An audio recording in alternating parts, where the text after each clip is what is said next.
to you. You wake up in the morning and before you say a prayer, you're bringing on fire upon your neighbor. Every day is a different character. You're trying to snare and show no remorse for your behavior. You got to be the devil come in disguise. So caught up in yourself you can't realize. You're blaming everybody for something. What make you so blue? The only person that you never blame yet is you. So listen up now. Check yourself, brother, check yourself, and see if you're living the right way. Check yourself, brother, check yourself, I say. Check yourself, sister, check yourself, cause today is a new day. Check yourself, sister, check yourself right away. Remember they say no man is an island. Never forget no man stands alone. The time will come when you're gonna need somebody. Somebody to be your friend. Cause when the table turn, it's a different story. The longest rope will have an end. So keep spreading your light and doing your do. One day the truth will catch up with you. And when you think you're cheating on somebody and you ain't have to pay, sudden destruction coming your way. So listen up now. Check yourself, brother, check yourself, and see if you're living the right way. Check yourself, brother, check yourself, I say. Check yourself, sister, check yourself, because today is a new day. Check yourself, sister, check yourself right away. Check it out.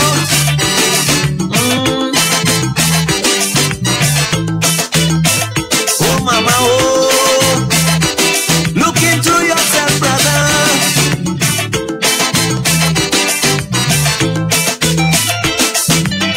Why not try to be your brother's keeper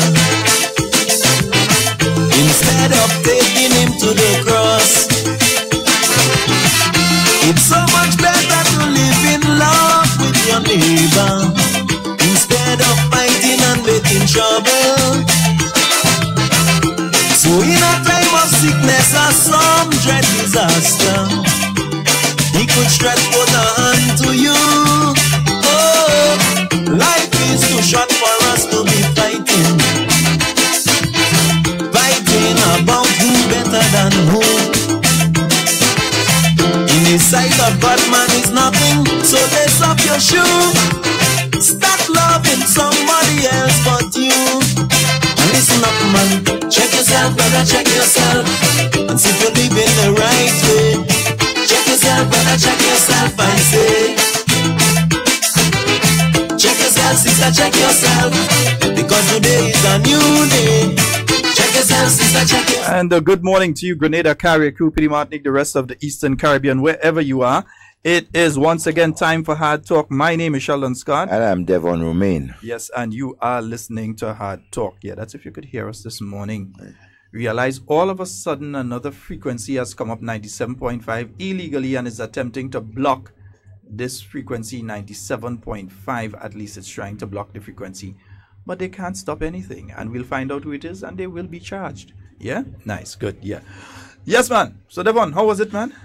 Well, for me, yesterday it was hectic, man. Yeah. You was at Stella's funeral. You got to reach there? No. Man, oh, goodness. I did not. Man, you don't want to know.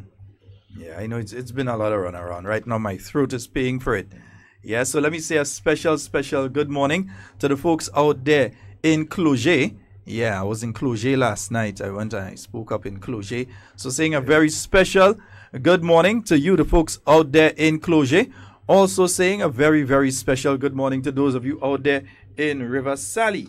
Yeah, no, I was hearing something funny. Nice. Good now? Yeah, much nice, better. Yeah. Yeah, saying a special good morning as well to the folks out there in River Sally. Boy, somebody and waiting on the call already. Okay, let me take a phone call. Yes. Good morning and welcome. Hi, Devon. Hi, good morning. This is Janice here. Yes. How are you? Not too bad. All Fine. right. How you doing? Not bad, on you. Well, I could hardly hear you, a bit low. holding the strain. Okay, yes. Keep it Yeah, but we have to moving. hold that tight. Yes. Tell me. Yes, I think we have a problem in Mardi Gras. That a loudspeaker with certain people's sticker was following Honorable Tobias. Don't be afraid to say who sticker up. You're not lying. So say No, who not sticker lying. it is. I saw him with Nazimbox sticker. Right. Don't be afraid to say it. It Mr. Tobias to Mardi Gras. And when his wife is coming up, he follow the wife from the greens come up. They're following. It follows man Tobias wife. and his wife. Okay. Okay. Right? I'm totally mad about it. But what I want to send out to these people and them, they was on the wrong track to GSPCA. You understand what I'm saying? Yeah. They was on the wrong track for GSPCA. So tell them GSPCA is in Tantine. And if they know that they don't know directly where it is, that it is just a little lower, just a little, but in same, just on the opposite of Anglican High School. That is where stray dogs have to be. That is where stray dogs. So they was on the wrong path for GSPCA. And I'm telling you that, tell them to leave Tobias and his family alone. Yep. Yes, my dear. Okay? All I'm right. telling you that bulletin, leave Tobias and his wife alone. Whoever is doing it, leave Tobias and his wife alone. Yep. Okay, my dear. That is for stray dogs. That's where they have to go. That's where they're taking in stray dogs. They are stray dogs, so let them go to GSPCA. No, let's don't call anybody any dog or that kind. I don't of want to thing. do it, I don't No, want to let's do it, not but let's I not don't go down want to that do it, let's but- not go down that particular road, because that is the kind of behavior that these individuals have been getting on with, and we don't want to be in the same bracket as them. I know, Yeah, we refuse to be in the same bracket as them. we don't. So let's not call them any sort of derogative term as dog. Yeah, I have who I will call dum dum. Yes. But let me do that. Okay. Don't call them dogs. All right. Because at the end of the day, it's Grenadians, and all are we going and jump together Juve morning. All are we going and lime on Granans Beach together. All of us going a hiking and everything together. But all of us but- sit on but, the same bus. So at the end of the day, we must come to the understanding. And you see, this is my problem, my dear. And, that the political I'm one- trying to say this is harassment, not so? Yes, but what I'm saying here is that it is very important for the political leader of the National Democratic Congress to speak to his supporters. There is Exactly. something brewing there. There's something brewing there that needs to be addressed. Yes. The political leader of the National Democratic Congress needs to speak to his people. Exactly. Let me use an example. Yesterday at Stella Lashington's funeral, Yeah. a known NDC supporter starts to harass Honorable Alvin Dabrio. Yeah. The man come up, he quarreling, he cussing, he making all sorts of... A police officer goes to the man. I think the police officer was in plain clothes from what I heard. But the police officer goes to the man and he tells him, listen, I'm so and so. Please, stop that. What you're doing, this is a funeral. We come to a funeral. Why you have to be getting on like that? Yeah. And he tried... The man grabbed the police officer in the neck. He assaults the police officer. So now he has been arrested and charged with assault on a police officer, abusive language, and several other charges. Oh. And Nazim Burke sits there and does not speak to his people. That's the sort of behavior. You look around right now and you realize that you're seeing the NDC flag, but you notice you're seeing another flag with it in some places. Yeah. You notice they're putting a little white flag with the red dot. Yes, yes. Every Grenadian knows what the white flag with the red dot means, doesn't it? Exactly. And they have been mix and matching where they put that flag. I don't know if you've seen it as well, Devon. Different areas they've been putting up that flag as well. Nazim Burke needs to speak to his supporters and tell them to behave. Exactly. Because he Because wouldn't he like has the to- retaliation, and we don't want to go down that road. This is Grenada. Yeah. We are not other countries. I wouldn't call other countries' name, but we are No. not other countries. We are Grenada. Exactly. We are peaceful people, but don't joke us. At all. All right. Don't do that. So later. All right, my All dear. right, take care, my dear. All right. And I'll give them the warning now. Know who are you following? Know don't try that with Devon Romain, eh? Know who all you following. All you go come and follow the wrong vehicle, you know. All right, don't feel that doesn't notice all you watching. And all these is just intimidatory tactics that they're using. But if they're so sure that they're winning and they're so sure they're getting how much seats and they're so sure on an NP, why are they behaving in such a manner? Intimidating Grenadians. Why? Why you have to go through that? They're so sure. You know? They're sure. They're winning this, they're winning that, they're winning how much seats and all kind of thing. Why are they attempting to stop people from casting their ballots on election day? If they're so sure, why are they attempting to stop people from casting their ballots on election day? Yeah, we have a caller online. Let's go to the phone line. Good morning and welcome. Hello, good morning, gentlemen. Good morning, my dear. Yes, I just want to say the NDC is on that road, of self-destruct, and they're doing all kind of, negative saying. They're causing a lot of confrontation and so on, just to get the attention, and that we move away and shift from our manifesto points and all the achievements that we have done to 2013 now. And, they don't want to hear what happened in 2008 to 2012. So they're trying to do, and they may end up doing physical too, But I it want did to tell get physical. my people, It did get physical yesterday. The guy assaulted a police officer. Yeah.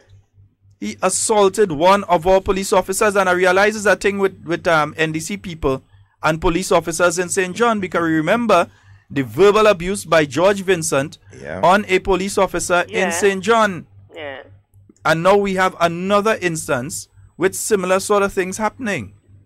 Yeah. They need to speak to their supporters. We speak to ours. Yeah. We say to them, turn the other cheek. Do not respond in certain ways. Exactly. You hear our political leader saying it to his supporters. Of course. He says, stay away from trouble. Yeah. Don't go to their meetings. If you ain't going to put on an NNP t-shirt and go in the middle of an NDC rally. You understand? No makes sense at all. Yeah, they will try that with the NNP because they want a confrontation. We will not do such things. Exactly. And the thing about it, look at what happened, because you could testify with that tape that they talk what they will do, what people should do, their supporters should do on election day. And you haven't heard Mr. Nazim Bok coming out and say something or talk to his members publicly. Because, my good friend, they have been caught with their pants down. They cannot deny the truth of what we have played. Yes. Now, you have some idiotic members who are out there, and I'll call them idiotic, who are trying their very best to convince sensible people in this country that what we are playing here is not real. I don't know what type of voodoo they're trying to work on people. But they're trying to tell people that what we're playing is not. Imagine, Andal stands up in a meeting and tries to say that what we played is not real. We've got the entire meeting. We can post the entire meeting word for word. Yeah? Of course. So you have various members of the NDC team now out there trying to convince people that what we have been saying and what we have been playing is not true. Yeah? So they're only saying, oh, they lying. Don't see. Tell me where we lie. Up to now they can't see. But not a single member of the National Democratic Congress can give you an instance that Devon Romain and Sheldon Scott have been here and have lied. None. No. They can't give you. Yeah? But at the same time, Brother Sheldon and Devon, I just want to take the opportunity to congratulate the women of Grenada, Carriacou, and Petit Martinique, and moreover the National Women's Arm of the NNP, and the historical development, economic, social, political. And look where we are today, bringing up 7 candidates, female candidates, walking side by side with the men on the policies and program for the way forward. So let's keep moving. All right. Thank you very much, my dear. Have a good day. All right. 4407377. You can call and give your piece. Yeah. 347 329-3101. Yeah. Okay? Yes. Special good morning to all the bus drivers of our nation, bus drivers and conductors, wherever you are providing that efficient service for the people of our nation. Good morning to you. We have a caller. Good morning. Hello? Yes, Good morning. Hi, good morning. I could hardly hear you all. But when Sheldon saying that this political leader of the other side come out and say something, but he can't say anything because that's all of them behavior. Satan can't correct sin. And like I was telling somebody, if you see the fault of that party, I don't want to judge people by their looks, but you could see the action and you could hear the venom on the voices. Because last night I was passing through Keene and they had a political meeting there. And they were candidate for the other side. And you could hear how he was getting on. I would get me just lie and he lie. And I had a 7-year-old in the car. And say, what are you saying there? What are you saying there? What are you saying about my 7-year-old, eh? What are you saying about my prime minister? I said, you just hush your live there only a few more days, and that will soon be over. And another incident again I want to talk about. I did last week, I had a bus conductor was making a statement about the opposition of the other side against Dr. Mitchell. I think this conductor was trying to cross a child, on the pedestrian crossing in Grandans, somewhere close to Silver Sand. Mm-hmm. And they're trying, from the opposite direction, they're trying to stop the vehicle because the conductor was in the middle. So they actually nearly bounced him. And when you look in front, who you saw there? I call him Mr. Ali Dowden. Give him the take stock sign with his finger. We don't want this kind of people to represent us. We can't have leaders like that. He said he was running for election, and again, a young man trying to stop him just to cross a little child. He gave him the take stock finger. And that conductor said he's from his area and he wanted, first time voting, he excited and he would have voted for him, but he said he's not voting for him. We need people with good role model representatives, not this kind of people. Grenada don't want this kind of people to be leaders. We have to be examples and role models to our young people. Thank you. Have a good day. All right. Have a good day, my dear. Yes, indeed. 440-7377. So, I mean, look at the sort of things that the NDC is encouraging. Now, it's obvious that it is an operative of Nazim Victor Burke who was following Tobias Clement. It can be a NNP when they're following them with a loudspeaker and Nazim Burke posters on the vehicle. It cannot be.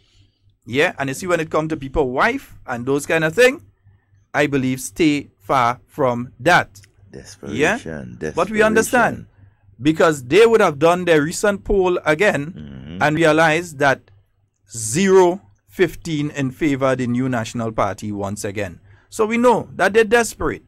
Yeah? We know that they're desperate, and that's why we continue to say to NNP supporters, do not be drawn into conflict. Do not be drawn into confrontation. Do not allow them to make you get upset and end up in any form of confrontation, because they're only going to take the part where you respond. Yep. We have a caller. Good morning and welcome. Good morning and welcome. Hello. No, seems as though we lost that one. Yeah. 440-7377 and 347-329-3101. we know that they have said nothing is wrong with behaving scampish. We know. Yes, that's we know that. We know that. Good morning and welcome. Hi, good morning, Sheldon. I'm calling from New York. Yes, ma'am. Listen, I saw this video on Facebook yesterday with person in a swing in Mount Rush. Can you guys? I don't know if you guys want to talk more. I don't know if you guys see it. I guess you guys saw it. I don't know if you want to talk about it. The only time I saw that, I'm here watching the program, you know. Yeah. Okay. And it's a bit disturbing, you know. I didn't like what I see. I'm a supporter, of NMP, but I would like you guys to address it. Okay. Thank you. Okay. All right, my dear. All right. And in addressing that, all I will say is this. I saw a video this morning, and it goes along the line of exactly what I have been saying for the longest while. Devon has been saying it. I have been saying it. They are going to try to draw you into conflict. If you allow yourself to be drawn into the conflict, to respond in a certain way, then you would have failed yourself. Yep. Yeah? But at least the new National Party is saying to its supporters, do not act and respond violently. Do not get into verbal or physical confrontation with anybody. That is what they We'll want. get into a political confrontation with them on the 13th of March when we put the licking on them. So for right now, do not get into any physical confrontation. For no police staff to come and put handcuffs on you. Restraint. Do not get into any verbal confrontation so that any police have to come and say, well, okay, we heard you using obscene language or that sort of thing. Do not get into any confrontation. The only confrontation is to going to your polling station this Tuesday, and for the police officers tomorrow. Good morning to the men and women of the Royal Grenada Police Force. To all of you. For the police officers, for you to go tomorrow, and for the others, everybody else, for us to go on Tuesday and firmly and properly place that X in the box right next to the new National Party. This NDC that we're hearing about now is not the party of Brazan. It's not the party of Braffit. Yeah? This is not that NDC. This is a totally different hybrid organization that is there. This is a totally different something. Because as much as I do not believe that he was a proper leader and I have my issues with him, I do not think that Tillman Thomas would have heard of his supporters engaging in such behavior and sit there and say nothing. I do not believe so. I believe he was a very weak leader, ineffectual. That's my personal belief of the gentleman. Yeah?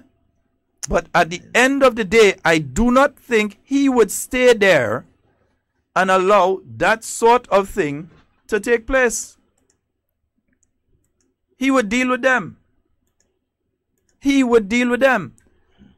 I do not believe that Brazan would have sat there and know his supporters are behaving in that way, or that Braffit would have sat there and known his supporters behaving in that way and condone it.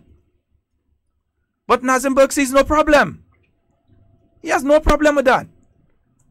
Have you, I mean, I tend to listen, have any of you heard him saying, stop that sort of thing, No, behave, I've don't never- do that kind of thing?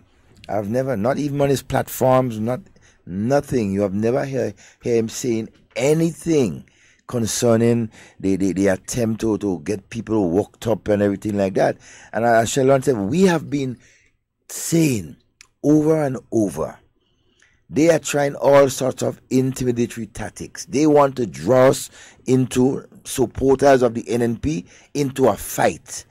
The only fight we must fight with them is on March 13th, when we take the pens and pencils into that ballot box, into that polling station, and put that X on the house.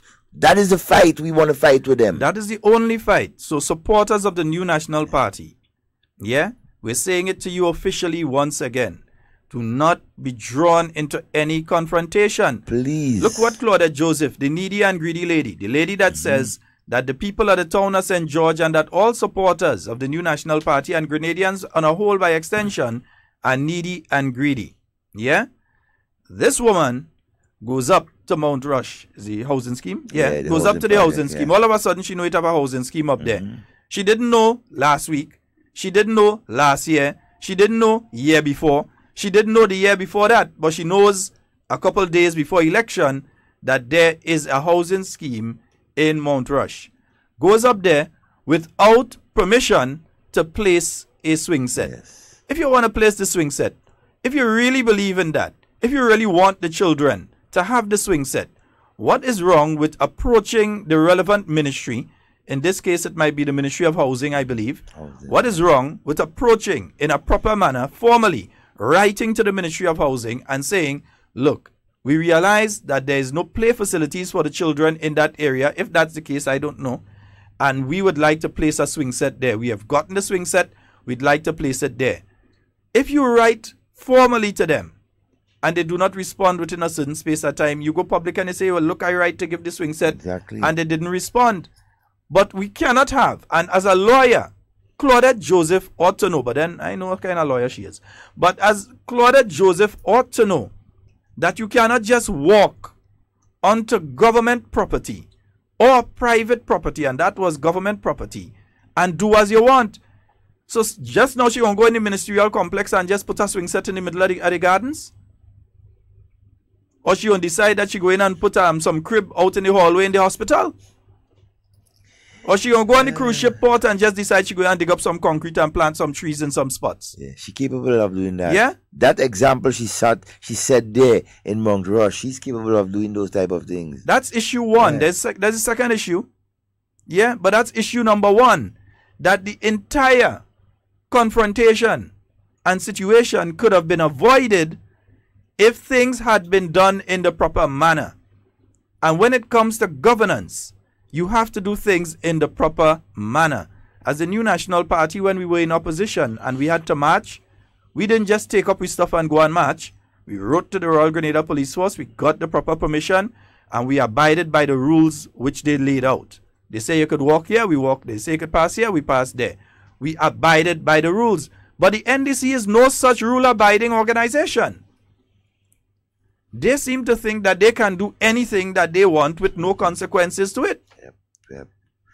Because right now I'm getting information, and it is alleged that George Vincent is operating illegally a radio station from Guava Estate in St. John. In fact, it was blocking the signal of 97.5. They purposely did that. Went to 97.6, which would block the signal of 97.5 in the St. John area. Why is he afraid of hard talk getting to the people of St. John? Why is he afraid?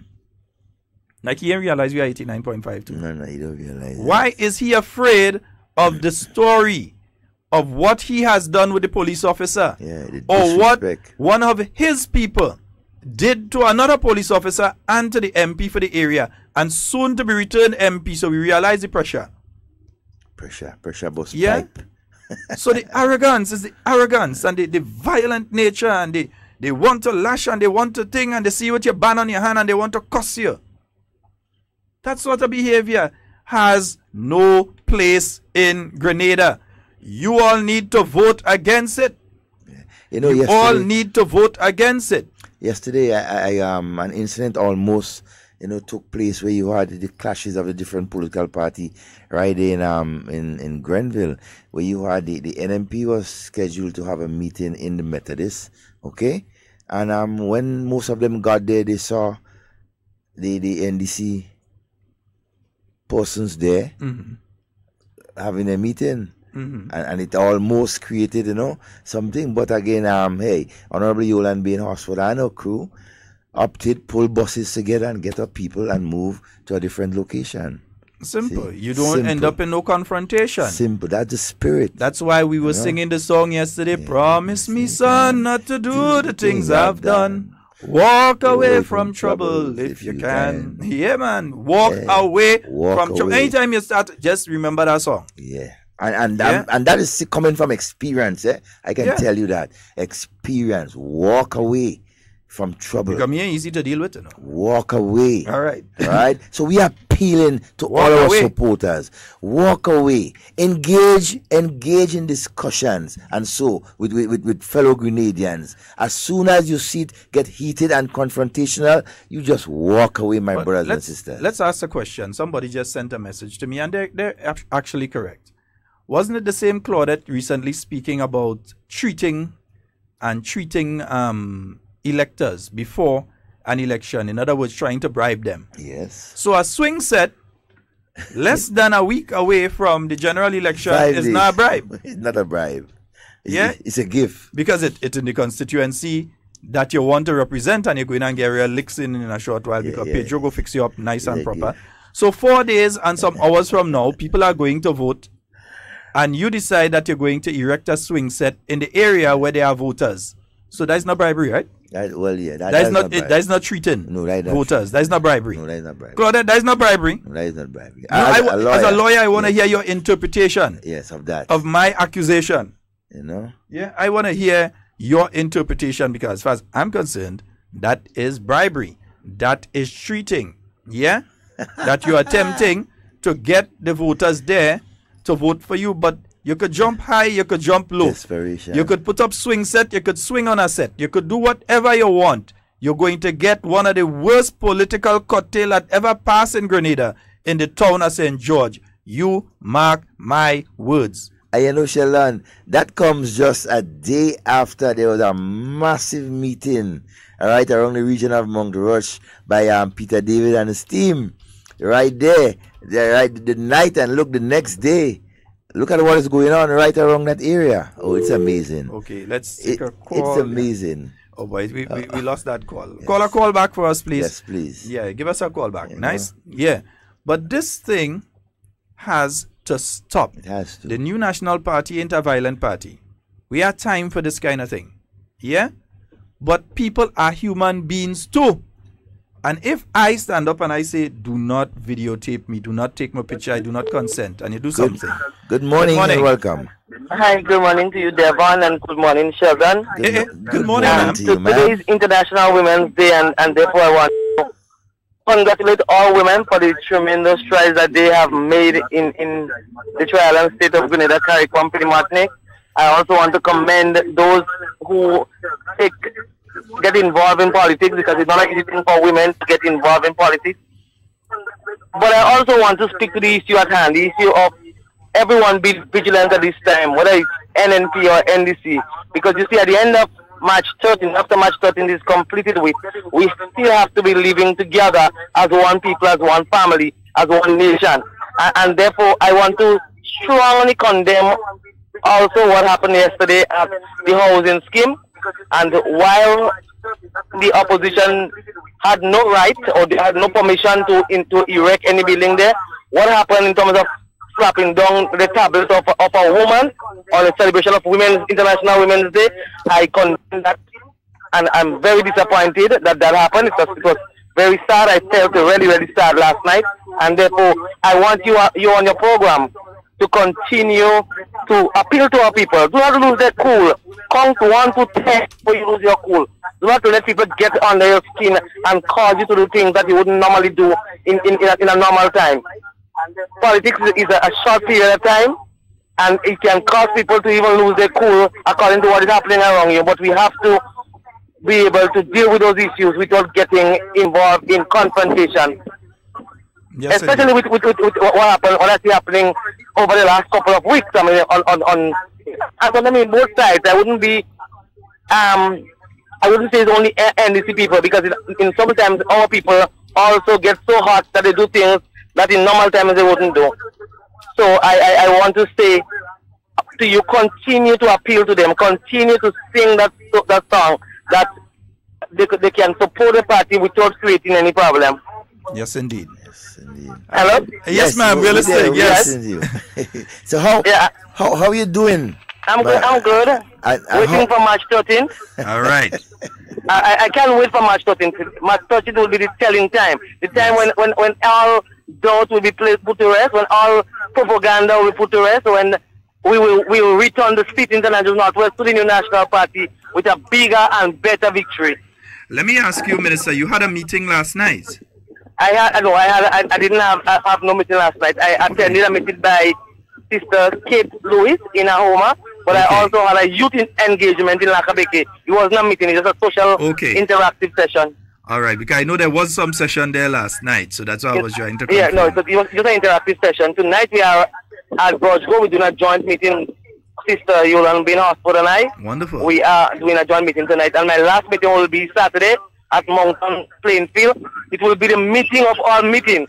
It's my hometown. It's where I'm living, where I grow. So it's homegrown, locally owned. So, you can't say that now, because everybody in St. Andrew Northwest, they claim you now, so Mountain have you, but everybody else claim you too. See, everybody, and I claim everybody too, but Mountain is where I started. Yep. That's the people who raised me to who I am today. So I will never forget them. Right now, I'm committed to the entire constituency. So Paraclete is where I was born, and where the love is mutual, same as Lafayette, that is Granlette, Dunfermline, Paradise, Maribor, Cab, St. Cloud, Balthazar, Byland, Adelphi, Mollong, Spring Garden, Beauregard. All these areas, we have a love affair that cannot be broken. This is real true love. It's not part-time love. This is a love affair that have been there for the last 11 years. Heart on and the therefore inside. no one cannot break it. That's heart No on the one. inside, not yeah, on man, t-shirt. That's not t-shirt. Yeah, that's a real love, real heart, real, you know, so no, anybody could come right now and pretend and do whatever. They would not be able to infiltrate the Anjou's Northwest. Yes. Minister, I just have one request of you. Yes, tell me. We need the other persons in St. Andrew Northwest deposit to stay with the government of Grenada. Yes. We needed to stay. I told my people if they didn't come out and make sure that every one of them cast their votes, then I'll be disappointed. Right. That even if we win by 500 or 600 votes, I'll be disappointed. I'm not accepting anything less than 700-800 votes. Yes, we have to juke out them votes. Juke out the votes. We are ready. We are ready. All right. Yes. So you enjoy the rest of your day today? Thank you. And I know you're on the road as usual. Always busy. Always busy. I'm on the road actually. I just came from doing another interview and I just thought I would call in on this very important day. Yes. And I'm heading back up to the constituency. I have a funeral and then I have to have a lot of activities before the meeting tonight. Yes. All right, Minister. Take care. All right, you have a wonderful one. Continue the good work. All right, thank you. All right. Hello. Yes, folks, we are speaking there with the Honorable Minister of Housing. There's a board of directors to the Housing Authority. Yes. Claudette knows better. She knows. I'm saying it again. Claudette knows better than to just go up there and do this kind of thing. And that's the same person that just recently was talking about treating. Same one. Same lady. So you see the type of simple techniques and tactics that they are using to intimidate you, right? These are the things that they're doing to get confrontation, right, with fellow Grenadians, right? And they draw attention. So remember not to be drawn. Restraint. Remember not to allow yourselves to be drawn. Yeah, restraint. Yeah? Remember not to be drawn into those confusions. That is what they want. They want you to be drawn into the confusion. Do not be drawn into the confusion. 5 more days. 5 more days. Yeah, but less than 24 hours to the police officers. Yes. And here's what. We're going to take a few minutes and we're going to remind police officers of what they had to go through under the reign of the National Democratic Congress. Oh, yes. We're going to remind you. And the voice that you're going to hear is the voice of the present Commissioner of Police, the Acting Commissioner of Police, Mr. Winston James. And this is from the 12th of September, 2013. And he would be speaking about some of the things that had been achieved just between February and September for you, the members of the Royal Grenada Police Force. I think it's important that we play this one for all police officers to hear. Prime Minister, I must thank you for all that you have been doing for the Royal Grenada Police Force within the short period that you were here as Prime Minister. Over the past years, our creditors, or what you say, suppliers, were suffering for payments. And as a result of that, we were able to provide boots. We were unable to provide cleaning material, uniform, food, and other important parts in order to keep our vehicles on the road. However, recently, because of your intervention, I am glad to say that we are now in a position to face our creditors once and for all again. And this is all because of your intervention and your interest in the Royal Grenada Police Force. During the not Christmas, but during the carnival season, we were able to show spots for our vehicles, and as a result, we were able to augment our fleet with 11 vehicles.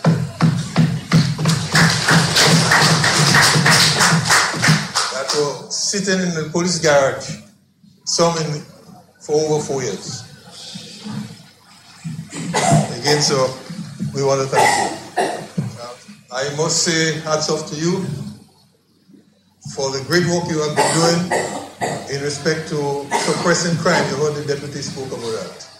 You have been doing an excellent job in that area. And as a result, people in the various communities are are able to walk in peace and tranquility and go about their chores without fear.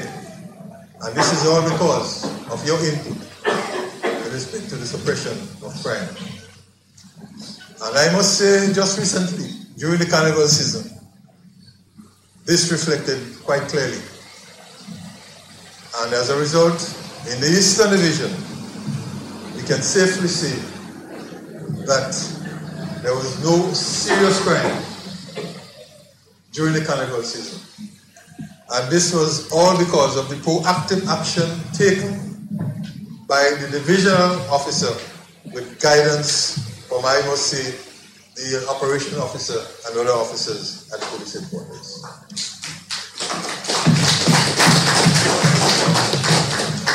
I want to urge each and every one of you to continue in that fashion, to be dedicated, to be committed in serving the Royal Grenada Police Force. As Commissioner, I think I am the Chief Intelligence Officer.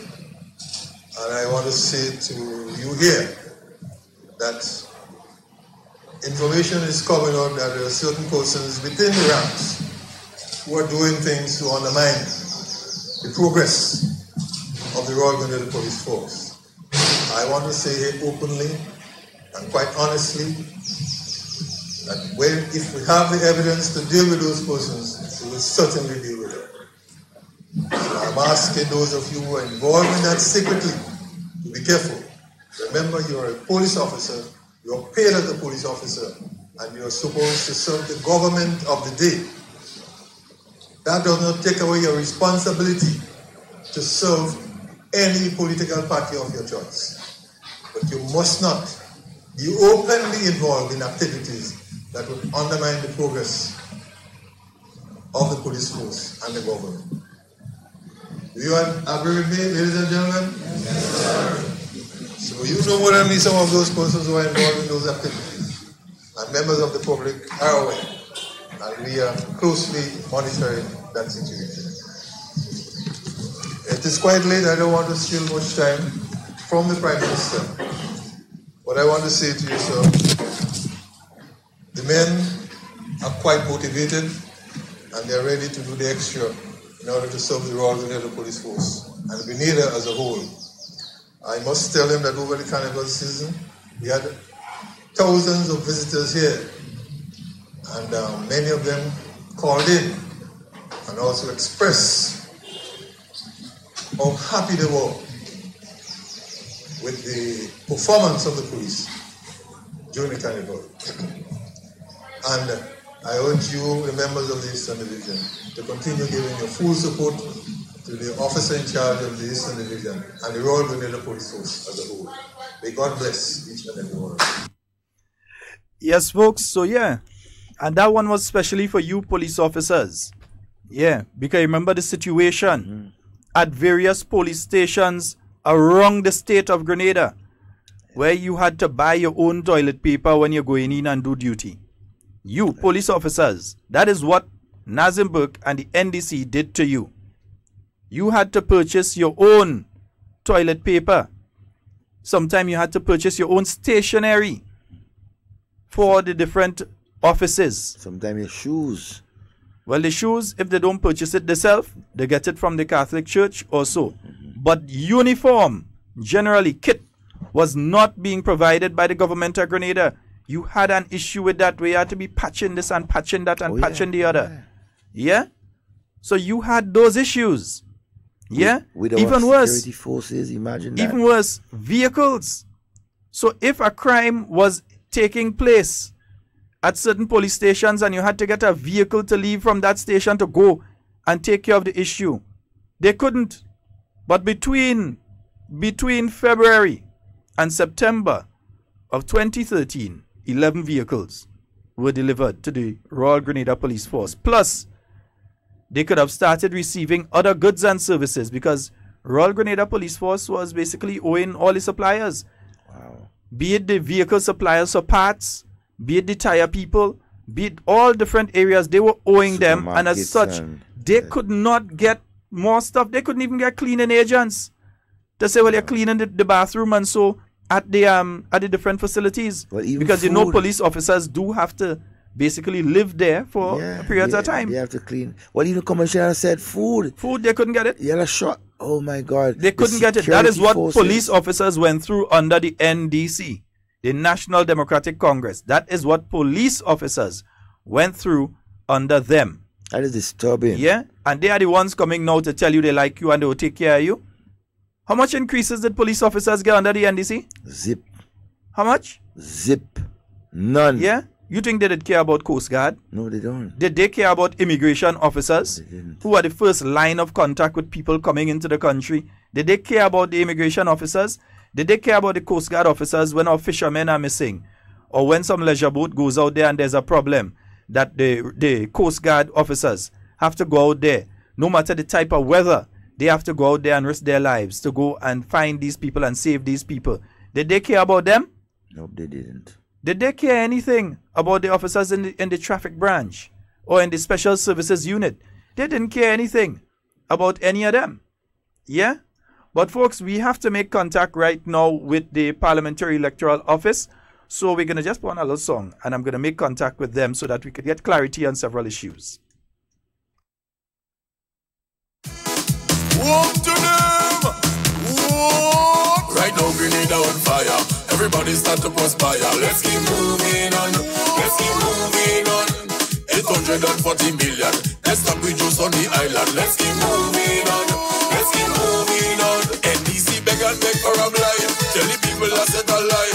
When the people give them a try, they somehow the country try. When they want the election, them fellas didn't have a plan. What time they get so they eat, that is why they lose every seat. Keep moving, keep moving, keep moving, keep moving. Let's keep moving on, let's keep moving on. Keep moving, keep moving, keep moving, keep moving. Let's keep moving on, let's keep moving on. High praises for we performance, and we have the endurance. Let's keep moving on, let's keep moving on. More private sector investment, everywhere is more development. Let's keep moving. Yes, folks, so we have on the line with us, out of the Parliamentary Electoral Office, Mr. Ferdinand Phillip, a man who you're hearing all over the place these days, man. Have you busy, sir? Yeah, somewhat busy, but I think we are managing thus far. Yes, yes, yes. Give us the latest update, what is taking place at the Parliamentary Electoral Office? Well, as we speak, I must say to you that our ballot boxes have been largely completed, packed and ready to go. They have been delivered to the various relevant persons for the police vote, which commences tomorrow, please God. Mm-hmm. And just to remind persons that the vote is starting, the police actually begin to vote at 6 in the morning, and it commences at 5 in the PM.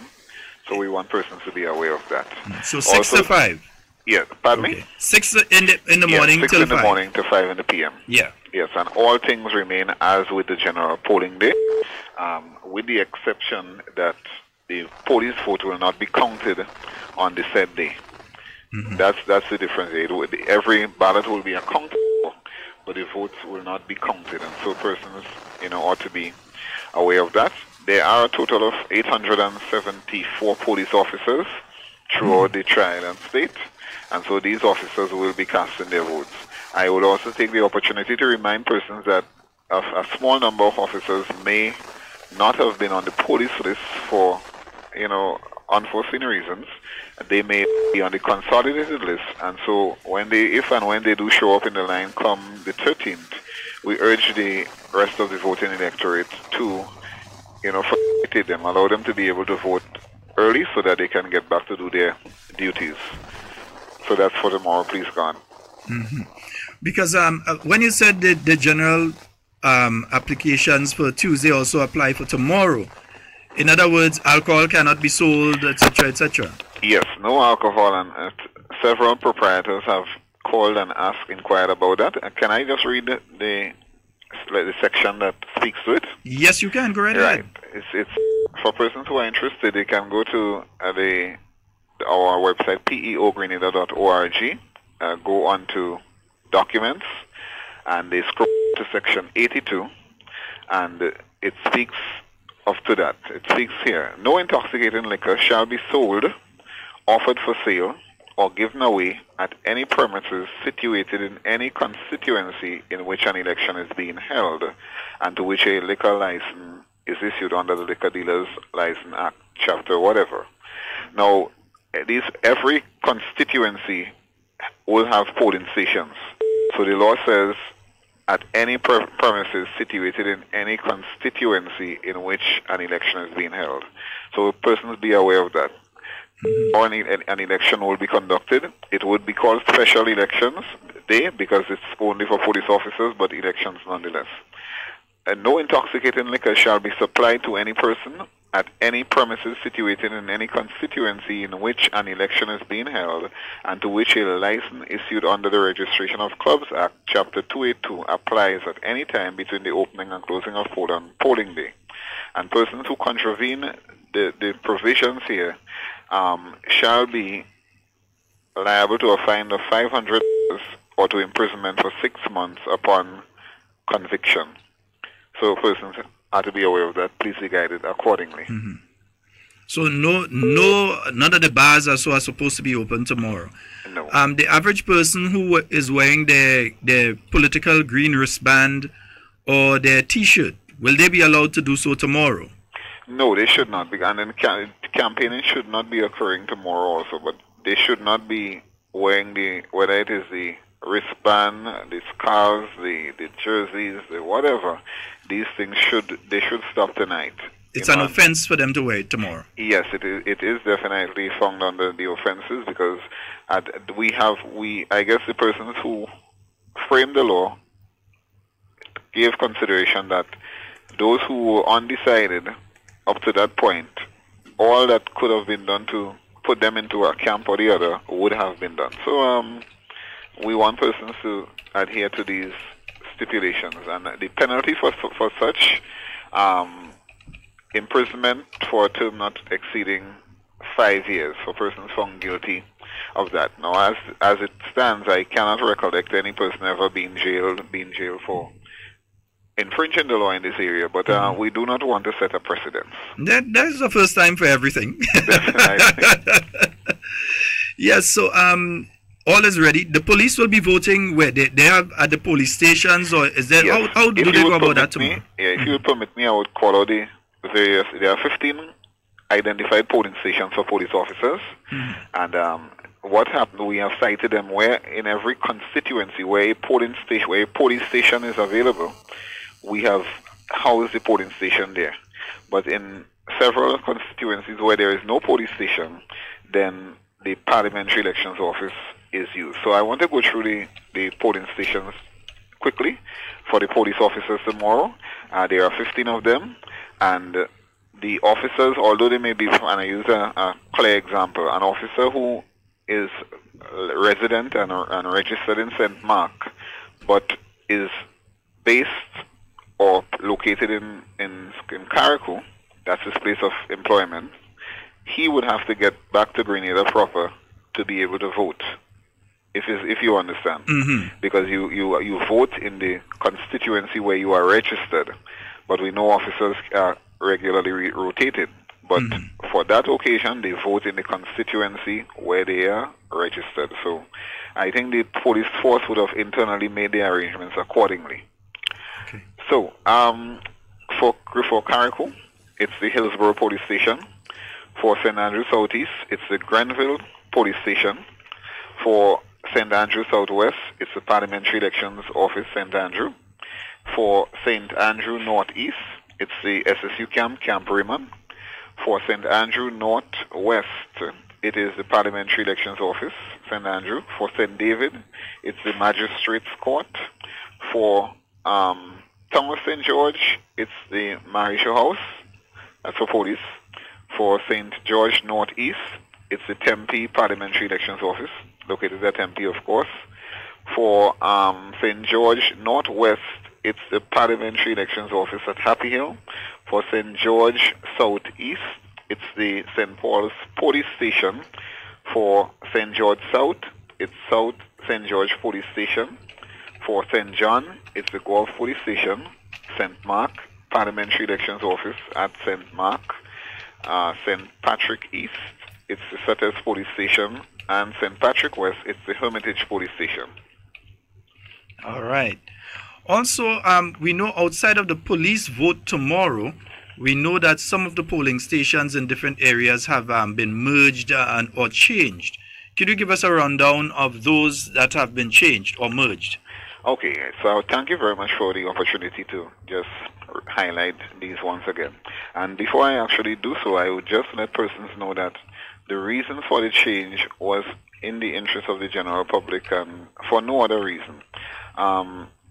In actually locating any particular polling station, certain considerations must be looked at. And so if I can just quickly say, one of the things they would look at is ease of access, for the electorate.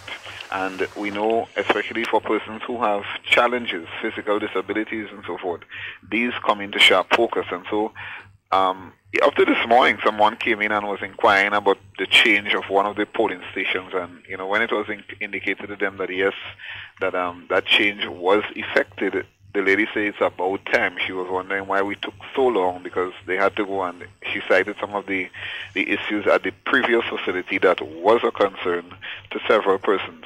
So in the case of, let me just go through and I would just explain as I go. Carriacou and Petit Martinique, St. Andrew Southeast, St. Andrew Southwest, St. Andrew Northeast, St. Andrew Northwest, St. George South, St. John, St. Mark, and St. Patrick West have experienced no change. In the case of St. David, the only change, and this is internally within the constituency, I believe for the Pedmata Health Center is now being used, whereas I believe previously they used the agriculture station, which is very close by. So it is now the Pedmata Health Center. And persons can easily identify them. They would see the 100-yard marking on the road. Once you see it marked out in white, 100 yards, polling station, you know that a polling station is within the vicinity. So persons need to be guided accordingly. And as we just talk on that quickly, the polling, if on polling day, if persons are within that line at 5 o'clock, within that 100-yard line, that is considered part of the polling station. So they would be allowed to vote. But if they are outside of that line at 5 o'clock, although they may desire to vote, they will lose their opportunity. So let me go through these stations that actually have changes. Thomas St. George. In the Thomas St. George, persons who voted in polling division GO2 and used the Wesley Hall building will now vote at the St. George's Anglican Senior School. Heinze? Yes. Right. Polling division GO5, which was at the Parliamentary Elections Office on St. John Street, will now be at the St. Joseph's Convent on Church Street. Polling division GO1 and GO7 have been merged, and these electors will cast their votes at the St. George's Magistrate Court number 3 on St. John Street as polling division GO1. So GO7 and GO1 are now referred to as GO1. So all the persons who were in GO7 now at GO1. And the previously GO8 and GO9 have been merged, and they have now occupied the place once held by GO7. So we are now on the call persons who were in GO8 and GO9. We are now referring to them as the GO1 residents. So polling division GO8 and GO9 are now merged and will be referred to as GO7. Persons from GO9 previously voted at the St. George's Anglican Senior School in the last election. They will vote at the St. George's Seventh-day Adventist School, along with persons who voted there in the last election as polling division GO8. This change would have been done within approximately 1 year ago, and it was communicated to the several parties at the time. And also we were not successful with reaching everyone, but we attempted to contact all of the persons likely affected, to allow them to know of the change. We were not able to, because some persons, their contact information would have needed to be updated, and so we were not able to get in contact with them. But to the extent that we could have, we did. In St. George Northeast, the Brownies Hideaway housed electors for polling division HO2A and B. The New Hampshire Medical Station will be the location for that polling division on March 13th, 2018. For St. George Northwest, polling division JO2, A, B, and C which was located at Sunset View Restaurant and the Grand Mall Community Center, will be at the Lacroix Building Grand Mall. So we have now centralized these 3 stations into one center. For St. George Southeast, and persons registered in polling division KO1 will now vote at the Anglican School, the top entrance, instead of the veterinary lab. Polling division KO3 will now be at the Calivini Community Center and not at Mr. Wilfred Ross's building, as was used in 2013. Persons registered in polling division KO5 will now vote at the Bethel Hall in St. Paul's and not at Mrs. James Shop and Bar on the Greens in St. Paul.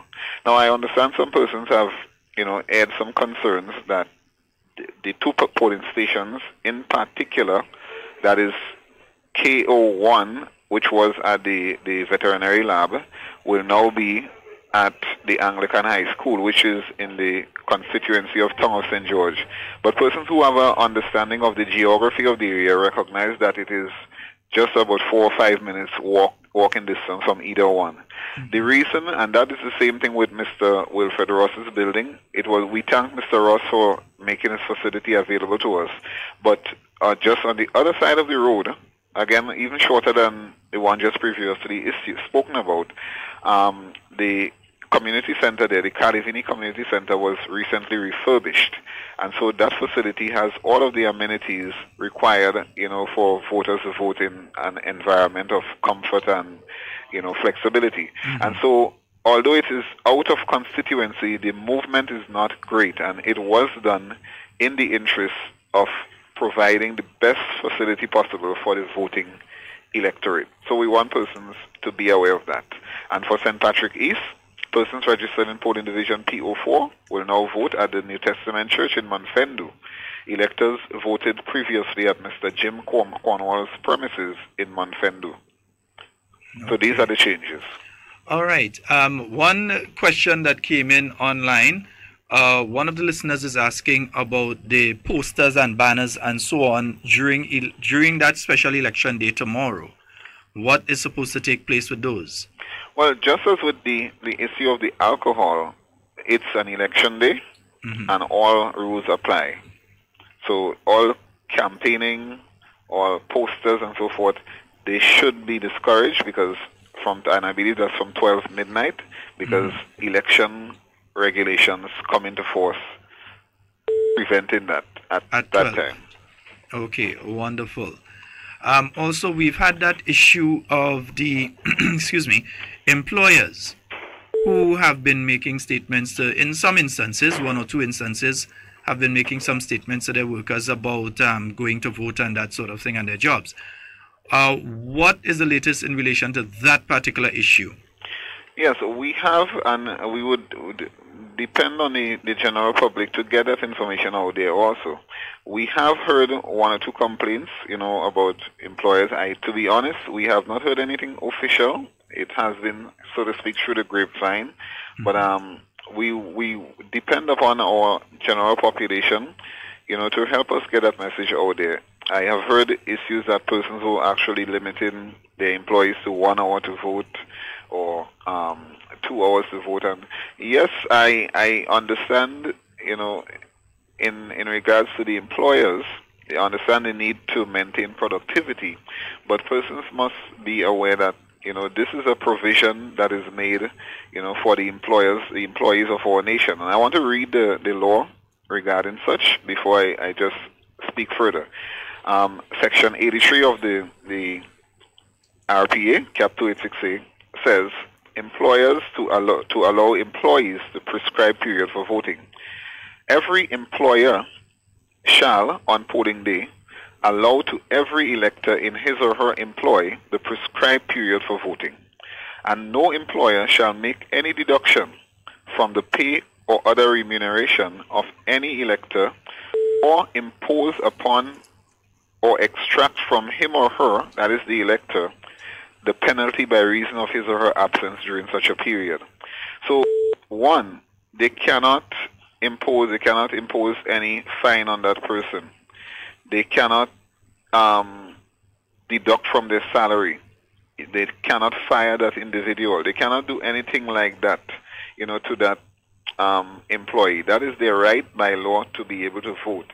And so, yes, one of the institutions, one of the employment firms within our country, I think, who have shift workers, would have indicated them if you work, let's say, from 8 in the morning until sometime in the afternoon, let's say 1, 2 o'clock, then you can either utilize the morning period between 6 to 8 to vote if it's feasible, or after your shift is finished around 1 o'clock, you can go and vote. That's fine, that's fair. Or if you work from the evening shift, then you can vote in the morning as you so choose. We have no problem with that. But in terms of persons who work, let's say, from 8 in the morning until 4 or 5 in the p.m., then they should be allowed the time to vote. And generally, for all employers, they need to be aware that someone, and I use the example repeatedly, someone who is registered in St. George South, which is the Grand Anse area, and works in St. George South, would require much less time to go and vote as compared to someone who works in St. George South but lives in St. Mark and is registered up there. They would need much more time. And so we have to use our discretion. We also recognize that there are certain foreign investors in our country who may not be too familiar with the laws as it regards such. And so we impress upon them to get themselves familiar with it. You can access our website on your tablets, on your phones, or whatever, and get yourself au fait with the law so that you do not run afoul of it. The employees are to be allowed their time to vote. But I also want to impress upon the employees, because we are not blind. The reality is that some persons do take advantage of it. This doesn't give you the right to take a whole day off. You have a period, according to the law, employers to allow employees the prescribed period for voting. So employees, yes, you have your right to vote. Use wisdom and seek to effect that whole process in as amicable a manner as possible so that it does not too adversely affect the productivity of the organization to which you belong. Because we all must be aware, as much as these provisions are made for employees, they were not made to negatively impact upon the productivity of our companies or their valuable companies. And so at the end of the election process, we still want to maintain that very cordial relationship between management and staff. And so please, to both employees and employers, try not to take advantage of it. But I would just say finally to this in this regard, employers need to be aware that employees, it's their right to be able to go out and cast their votes. And the sub part to that says any employer who directly or indirectly refuses or by intimidation. So it's not necessary that you have to just refuse. Sometimes you can make a suggestion, you could drop a hint. By intimidation, undue influence, or in any other way interferes with the granting to any elector in his or her employ of the prescribed period for voting, as in the section provided, shall, on summary conviction, be liable to a fine not exceeding $5,000, or to imprisonment for a term not exceeding 2 years, or to both such fine and imprisonment. Again, we are reminded polls open at 6 in the morning and close at 5 in the p.m. All right. Any last words from you, sir? Well, I just want to thank the several media houses for creating that environment whereby the Parliamentary Elections Office was able to get the message out. I know we have not reached the climax as yet, but I think, hats off to the various media houses for working along with us to ensure that we have an election that is free, fair, and certainly free from fear.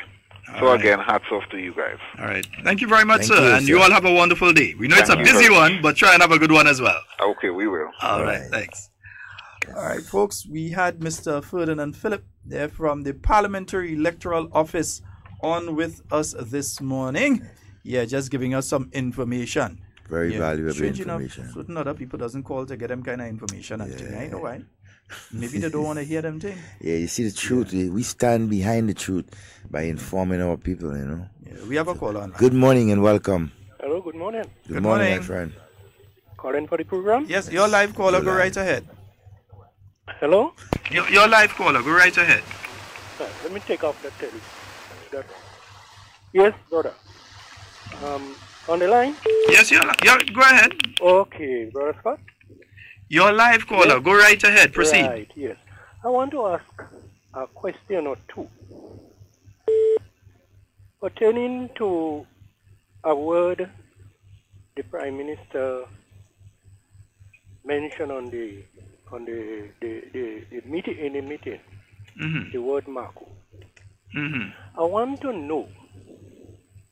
to ask you if you are aware of a man that was running for election in the United States presidential election. I want to know by the name of what? Marco what? Ruby Marco, something like that. And I also want to ask you if you're aware of a gentleman that was a prime minister or president in some part of Africa by the name of Tonton Marco. I don't know if you are aware of that. I'm not, but I don't even think that's an issue anyway. The issue was that we have individuals who were and are flying drones over the private residence of Dr. Keith Mitchell, over the new National Party headquarters, and over the Mount Royal, which is the Prime Minister's residence, against the laws that are in place, because they have to get permission from the Royal Grenada Police Force to do so. And they have been flying drones. Really? And this is Grenada. That's right. We can't hide from our vernacular. If they Marco, they Marco. They Marco. So I don't know why some people have an issue because he called them Marco. Dr. the Right Honorable Keith Mitchell is a Grenadian just as anybody else, and he's allowed to use our vernacular. Really? So if they Marco, they Marco. The next thing is... He has nothing to apologize for there. The next thing is that I don't know if you can look up on the net or the how you call this thing. However, to find out the word Marco, what it means. You wouldn't find it in an English dictionary. You'll find it in a patois dictionary. Definitely. I do have a patois dictionary at home, but I never look for it because everybody know what it means. But yes, caller. Yes, brother. 4 days and some hours away from election. Yes. I think we have other things to talk about than that. So enjoy the rest of the day, yeah? Yes. Okay, my brother. Thank you. Nice, yeah. Yeah, I think we have other things to talk about than that. 4 days and some hours away from election. Less than 24 hours away from the Royal Grenada Police Force casting their ballot. I think we have other things to talk about. That's a non-issue, really. Yeah. That's just me. Yeah, but you know when them kind of thing happen, this kind of knock the wind out of me. The men and women in uniform. I'm not going to take a call right now. A good friend of mine died this morning, and I must send out condolences to the family of Mr. Lloyd Thomas out there in St. Andrew Northeast, a stalwart of the new National Party who would have died this morning at the General Hospital. In fact, he was one of the people that went with Skeeter on nomination day. He was one of the main people that went there. I think he probably even signed for her on nomination day. And he would have died this morning at the General Hospital. And indeed, our condolences of Hard Talk and the new National Party family. And I'll tell you, I know Lloyd personally. I know his family. I know Lloyd personally. Lloyd was an individual, I could tell you, during our time in opposition. Each time myself and Dr. Mitchell and that small team would go to St. Andrew, Lloyd, I don't know if Doc used to call Lloyd and tell him, but Lloyd always in St. Andrew waiting. And he would go right around St. Andrew with us. I'd have seen him not at the last rally. I didn't think I saw him at the last rally. I saw him at the rally before, probably. Yeah, that I'd have seen Lloyd. And my good friend, a strong supporter of the new National Party, and he would have gone to the great beyond this morning. So again, our condolences here from Hard Talk to the entire St. Andrew Northeast family and the new National Party family, and to his family personally, and the loss of Mr. Lloyd Thomas. Yeah? All right. Yeah. Devon? Stella go, Lloyd go. What are you doing? Dog. Man. Yeah, dogs But, go. It's been a loss for the family, the NNP family over the last week or two or so. But let me say this to you all in St. Andrew Northeast. When you're going in there, you have to say this one is for Lloyd. Yeah. Yeah? When you go inside that polling station in your mind, you have to say this one is for Lloyd. Yeah? And when you finish vote and you go out and you're getting the other people to come out and vote, you have to say this one is for Lloyd. The same with you in St. John. St.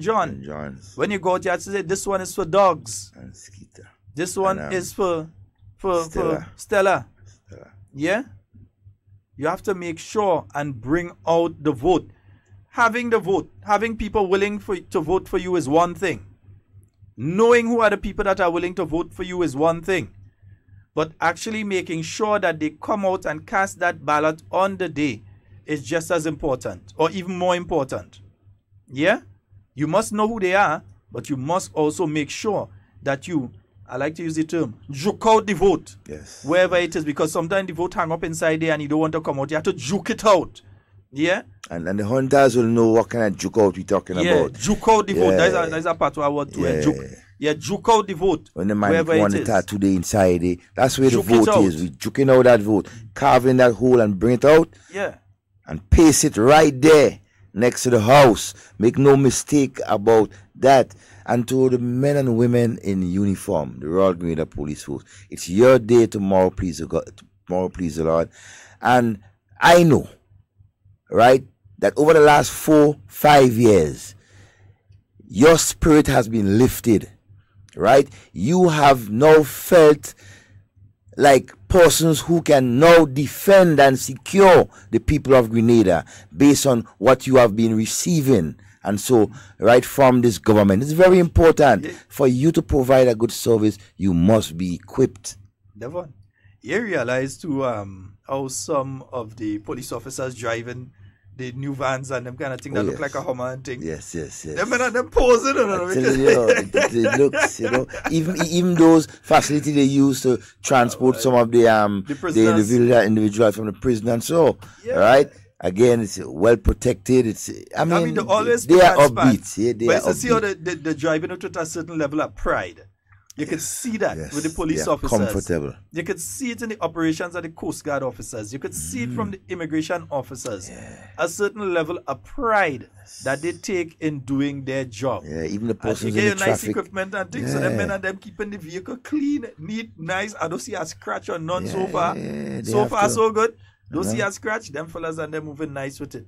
Yeah. So the kudos fire to you service guys. get a new thing there. They handling it nice. So you see, over the last 5 years, this NNP government has provided, right, for your comfort in order for you to do your duty properly and diligently, right? The security of our country is paramount. It is very important, right? And you have been, in the last couple of years, been equipping, right? Better equipping yourself to perform better, to solve the crimes and to protect the people of this nation. And you're much appreciated by these people. And I know you want to ensure and to continue to get that support from a government that cares not just for you, but for the protection of our nation. A good police friend of mine just say, he holding back, he put in it there. He ain't holding back, he making sure he put in it there. Yes, my brother. Yeah, indeed. And yeah, I remember people as well. Somebody just messaged me and they said, remember African Teller is going to be buried tomorrow. Please, Lord, a cultural icon. He'll be laid to rest tomorrow. And also, every time I hear that another stalwart has died, I remember people like Denzel Modest. I remember people like Vickers Jeremiah. I remember people like Chloe out there in St. John. You remember there's a good friend of mine in St. Patrick that died. Andre Donald and my good friends up there would know exactly who I'm talking about. I came up specifically for that funeral. Omar out there in Hermitage and all of these people that worked so hard for the new National Party to be in the position that it is right now. Consolidate. Yeah. And we have to remember their memories. We have to remember their memories. Yeah. Because, I remember lots of years ago. If there's a term to use, remember their memories. Lots of years ago, when Dr. Mitchell took over the leadership of the NNP, right? I remember vividly the amount of times that he would go around the country, right? Consolidating, meeting different groups of people all over to ensure that the NNP party remain a strong and viable, option for Grenada. And we have seen the results. Yes, indeed. Those persons were the result of, they helped Dr. Mitchell as a team to consolidate, and hey, look at the result. So we must appreciate, their service. Talk these days. Man just walking in the studio and all. Come, sit down. Well, you have some men that have the authority. We can't sit down, but you can sit down, right? We can't stop the youth and too from. We have to make the way for them. The youth and president decided he go in and give us a visit, but you had to pull up your chair. Devon might have to shift a little so, and he go had to shift a little so. Then he go had to come in a little bit, and that kind of thing. Let me make sure I just try to remember which mic I had to use there, and I think it's that mic we had to use for you. But before, where's the headphones? You got the headphones there? Yeah, man, use that headphone, man. Yeah, man, we making sure. Yeah, we want to make sure we hear you, Yeah. We ain't playing that. We want to hear you.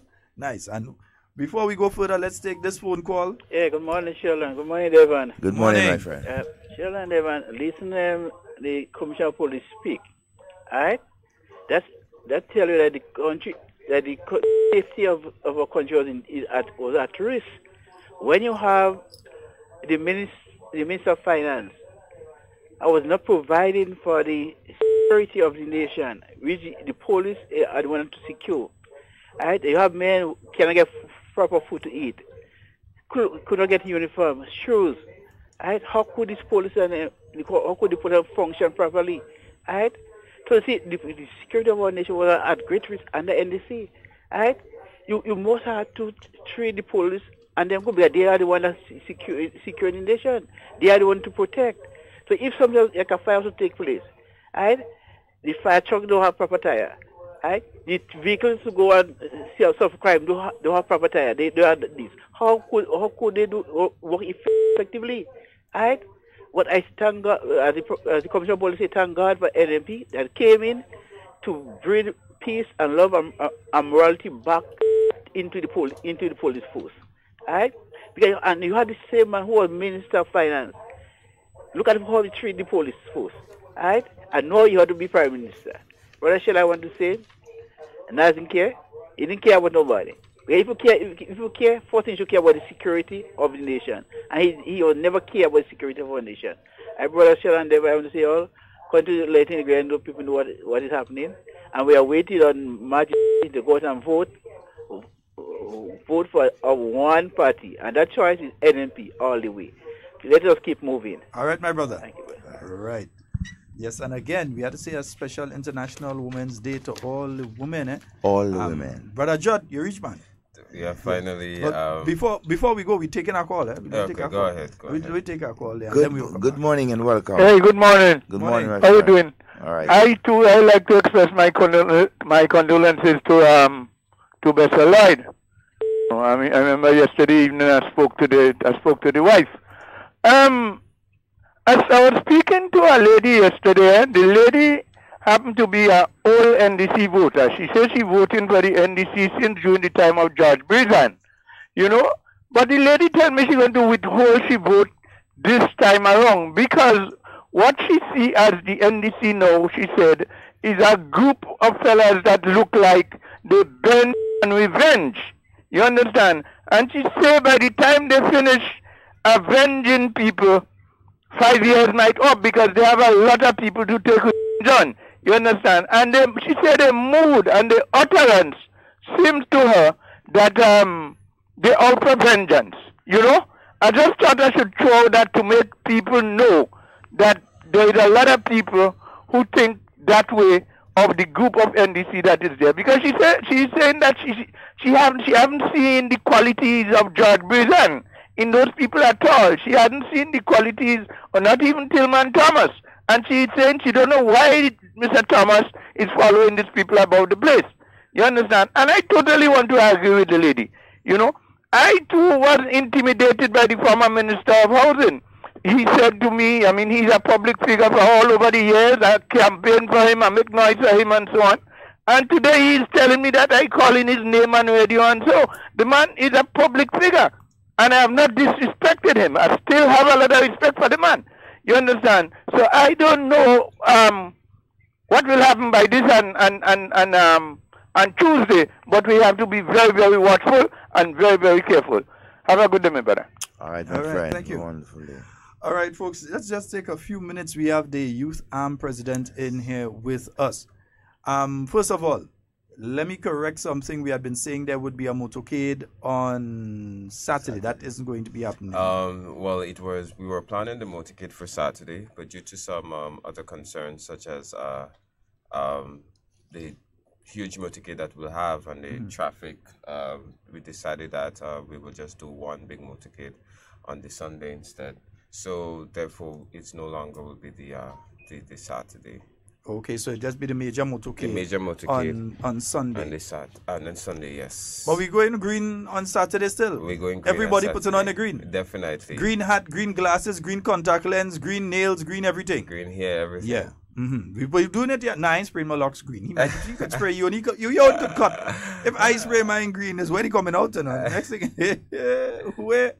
Next thing I pass by the tree, somebody think I iguana. Nah, you good. Green Saturday. Yes, indeed. So, manifesto launched at the New National Party last week. What do you think, as a Youth Arm President, what do you think about what you're seeing in the manifesto for youth? Well, before I start, I just wanted to say Happy Women's Day to all the women in our trial and state, and more so to the women in our party. As you know, that our party has almost, like, say, 50% of the representation in this election. Almost 50% is women, and that's a strong sign. Right. So coming to the manifesto launch, I say it is an extremely good launch last Friday. I felt proud as a youth of the New National Party, and more so a youth of Grenada. I believe that manifesto launch has so much for young people. When I read the manifesto, in fact, as a citizen, I read both manifestos, and I see this manifesto as one that is practical, one that is achievable, and one that's focused on young people and the future. And therefore, I am extremely proud. When I look at the manifesto and I see that the government focus is how do we get young people that has creative and innovative ideas to start their own business, and has pledged that more resources will be allocated in the fund to help young people to start their own business. But not only that, the fact that they also pledge that they will establish business support centers in every parish. I see this as one that is very visionary, and we know that the political leader mentioned on several occasions that we need to give young people the tools so that they can achieve their goals and they can achieve their dreams. And I believe that is very profound. I looked at the fact that we are also I'm saying that we need to educate our young people, because one of the biggest problem that we have in Grenada is that the fact that there's not like there is no jobs, but the fact that also you, as the IMF report says, you have a mismatch of skills. And as a result of that, you have to ensure that you educate your people, you develop the skills that is necessary. And the manifesto outlines that they will give scholarship for priority areas as well that the country really needs, and also give scholarship for young people that is willing to go further themselves and develop themselves. And it's every young person's dream to develop themselves so that they can help their families, and they can make valuable contribution to their society. And that is why I strongly believe that this manifesto is not just one by fly-by-night ideas and one that is rushed, but one that is carefully, prudently thought of, and one that genuinely care about the young people. But more so, Sheldon, I must say that the manifesto, putting together the document, I must say that youth was consulted on this. And it was not one where people sat in the room and just design a plan, but one where young people was definitely consulted. So therefore, I believe that this manifesto launch, this plan for the next decade, is one that is truly achievable and one that could definitely make a huge impact on our society. It's not that I'm not listening to you. It's just Hamlet. Yes. Boy, don't do with them things during the program, boy. Bombshell. So, wow. Itana and Christopher Martin will be at the New National Party rally on Sunday? Okay, great, nice. So, Itana and Christopher Martin will be at the New National Party rally on Sunday. That's a big announcement. Along with Bridget Blutcher and several local acts. Wow. Hamlet, but Hamlet, you can't do me them kind of thing. No, boss. Watch, Mark. let me see if I can play that, because here's the problem.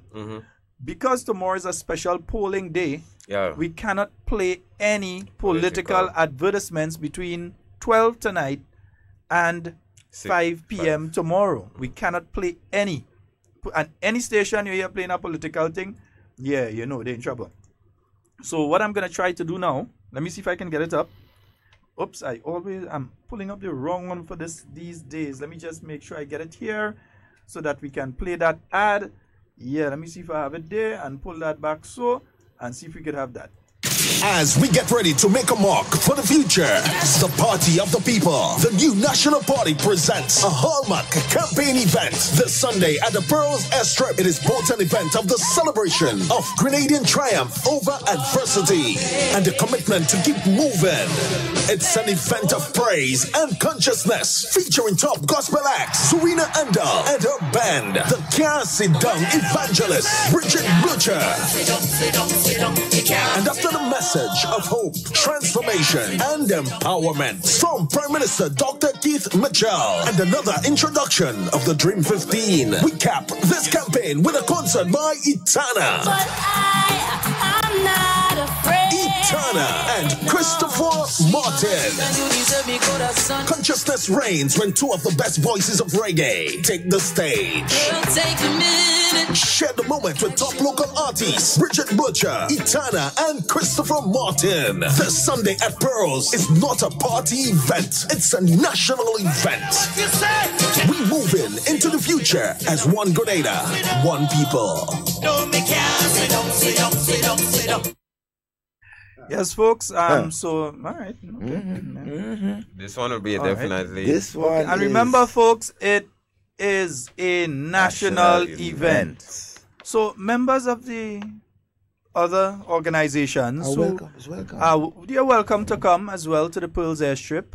If you want a T-shirt, you could find Judd, you could find me, you could find Devon. You could find us or contact the constituency offices. Definitely. But anyway, and you see the type of messages, and it's a good thing that we have the youth arm president in here with us. So the type of messages that are being put out by the new National Party, we have been saying to our supporters, do not be violent. We've been saying to them, yes, expect. You see, if you don't expect something and it happens, it's one thing. But when you expect certain types of behaviors, like somebody is coming to try and get you vexed today. You're watching them and you're smiling, and they will be the one end up getting vexed because you watch them and smiling and you say, no, you can't get me upset. You're trying your best, but you can't get me upset. And we're saying to NNP supporters, they want to get you upset. Do not fall for it. Do not fall for it. You see what others do? When things happen, they come and they tape only part of it and they put it out like that is the whole story. And many persons, because they wouldn't dig deeper, do not know what the entire story is, but only what they have seen, and they go by what they have seen. Yeah? So we have to be very careful with that. But again, all roads lead to Pearls on Sunday. Remember, Saturday is Green Day.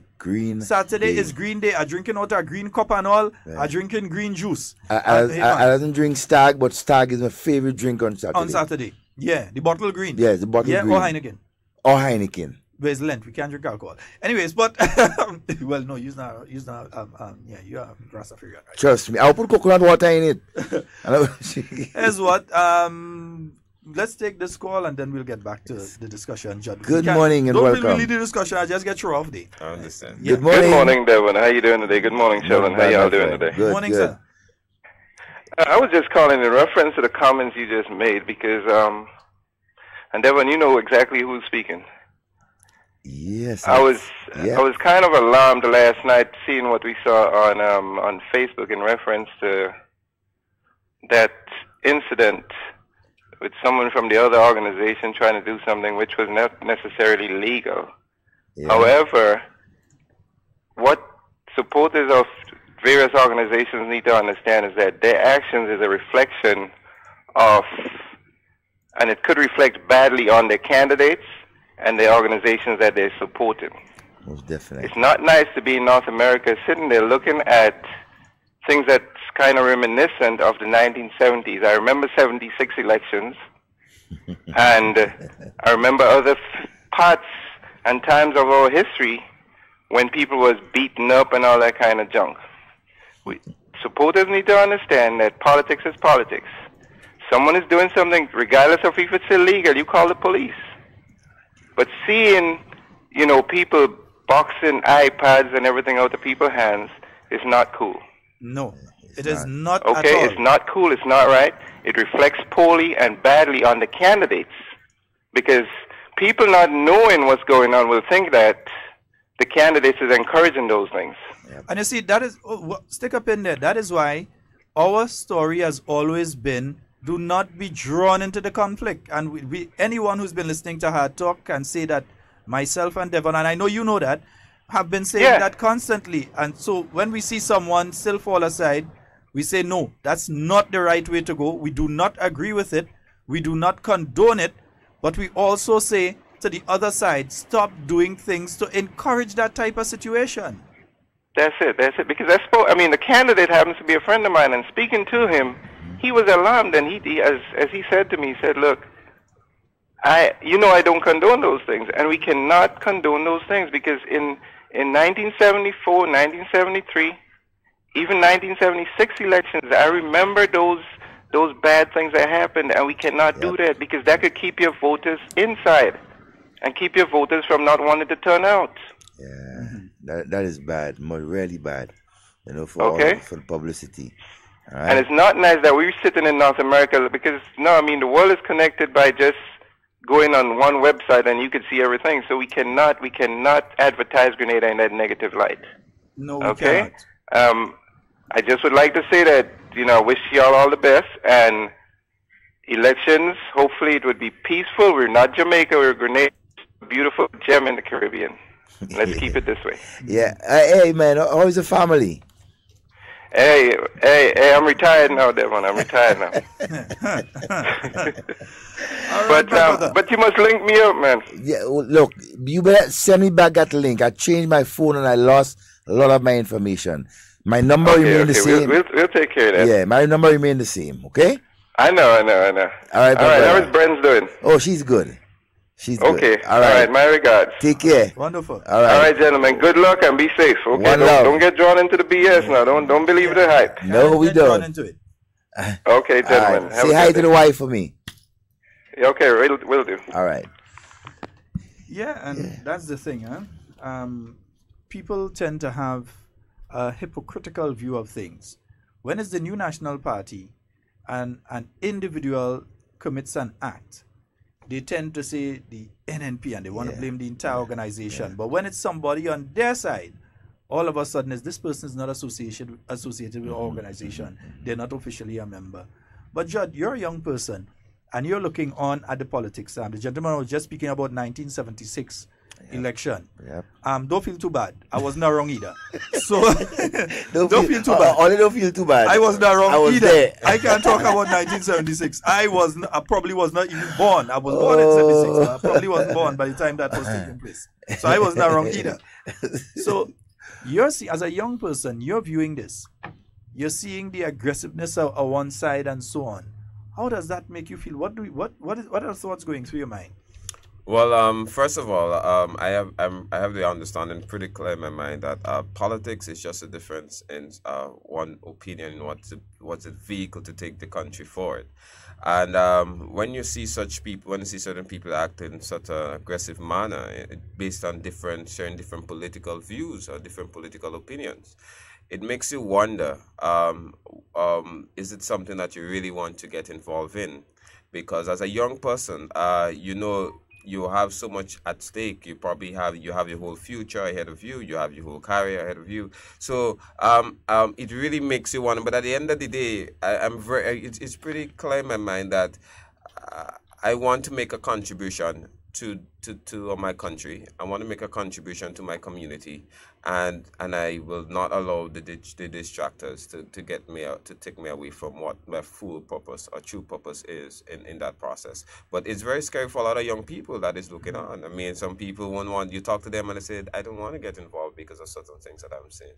What is the youth view of this election from your perspective? And I know you're an individual who interacts not only with youth that are members of the NNP, but you also interact with members of all political organizations. They say that about you. They say you're a guy that you speak to anybody.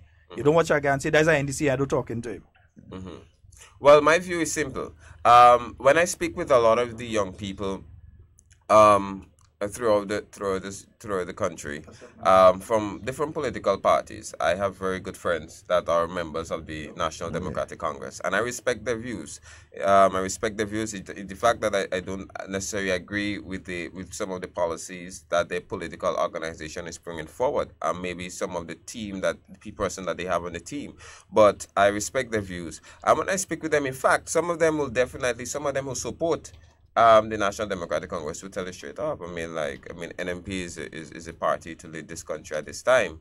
An opportunity was given to some of them, and they grab on the opportunity. But they believe that the new National Party is the best party. They agree that we have made several significant strides in the last 5 years. They agree that some of the programs that we would have implemented is the best program for young people. So when you speak with those people, these are the sort of feedback that I'm getting from a wide cross section of young people. When I go through my community and I see some of the young people that you used to see on the block before and are now engaged in meaningful programs, and you speak with them, they say, boy, if it wasn't for the new National Party, my life would have been totally different. I heard stories of young people whose life was very scary back then. In fact, I remember very recently, in fact, some weeks ago, a young man was saying that he don't want to go back into them days when he used to put mask in his face and go stick up people. So he asking us, when I speak to young, some people are very terrified, Some young people are telling me, Judd, please ensure that you mobilize young people to vote the NNP, because they don't want what happened in 2013 to happen again.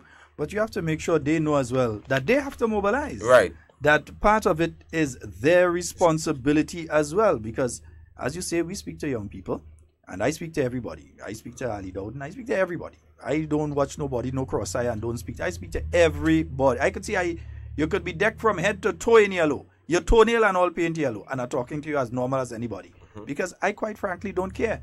All right? And that's why we say you're invited on Sunday. Leave the yellow t-shirt at home. If you okay, a green one. Nice? But if you want to dress neutral, no problem. Because we don't want no kind of intimidation and create no conflict and that kind of thing. You understand? Nice. But come. All right? We're going to turn pearls green. But I've seen, and I've been seeing on my timeline, messages by some young people who gave their stories of what happened to them under the NDC and how they were treated under the NDC. And how the NDC failed them as young people, and now to see what the new National Party has done and is doing for them. And it's really, really telling. I just don't repost them and that sort of thing. But I take note and I realize, yes, you're on the right track. Yes, we are not perfect. The Imani program, the issue of supervision, it's always an issue that comes up.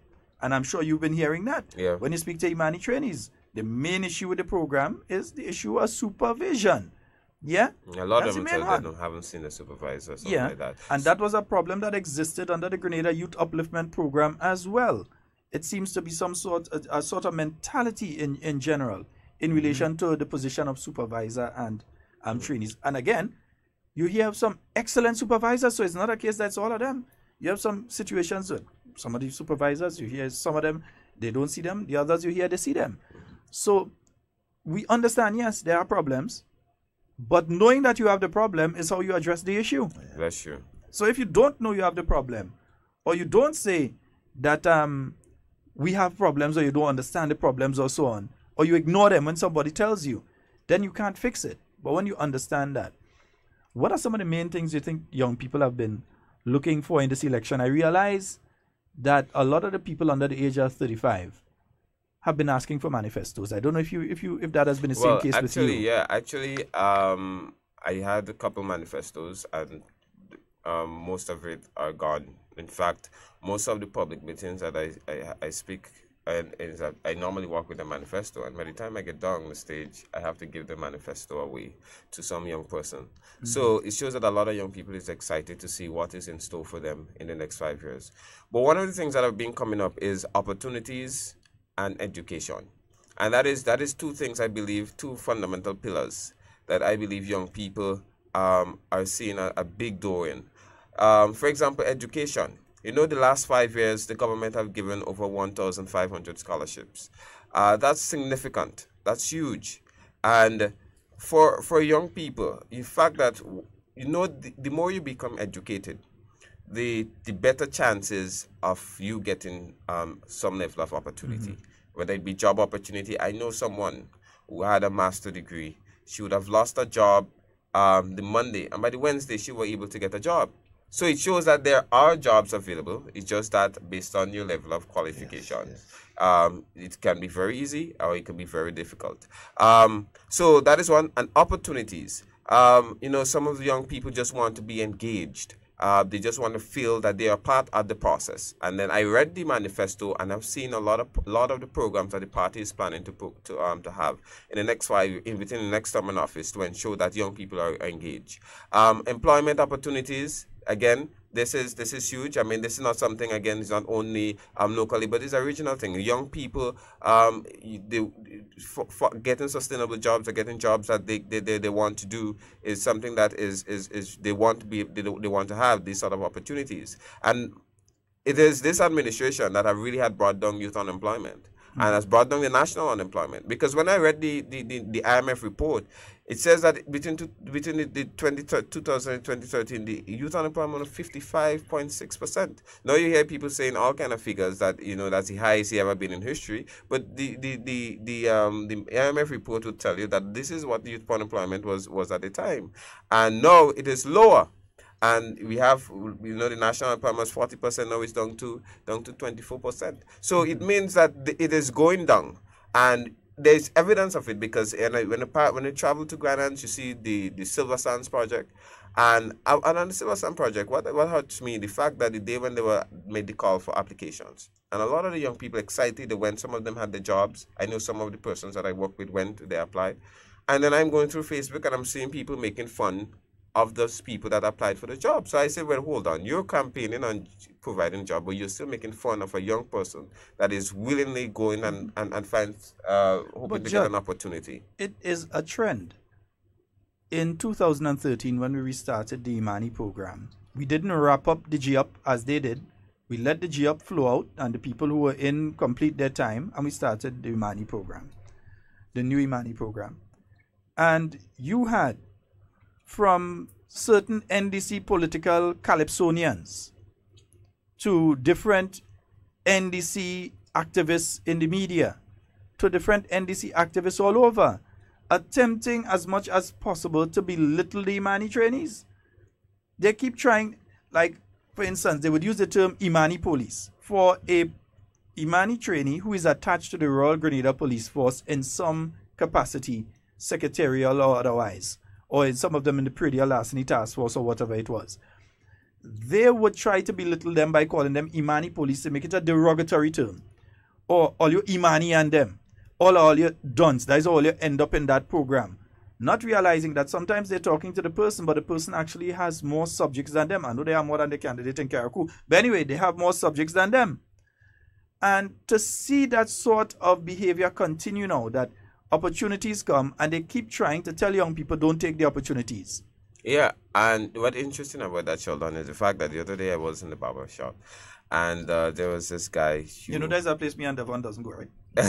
Yeah. Right. You're right. I see the locks. Right. Tell us about it. Yeah, so I was in the barber shop and there was this man.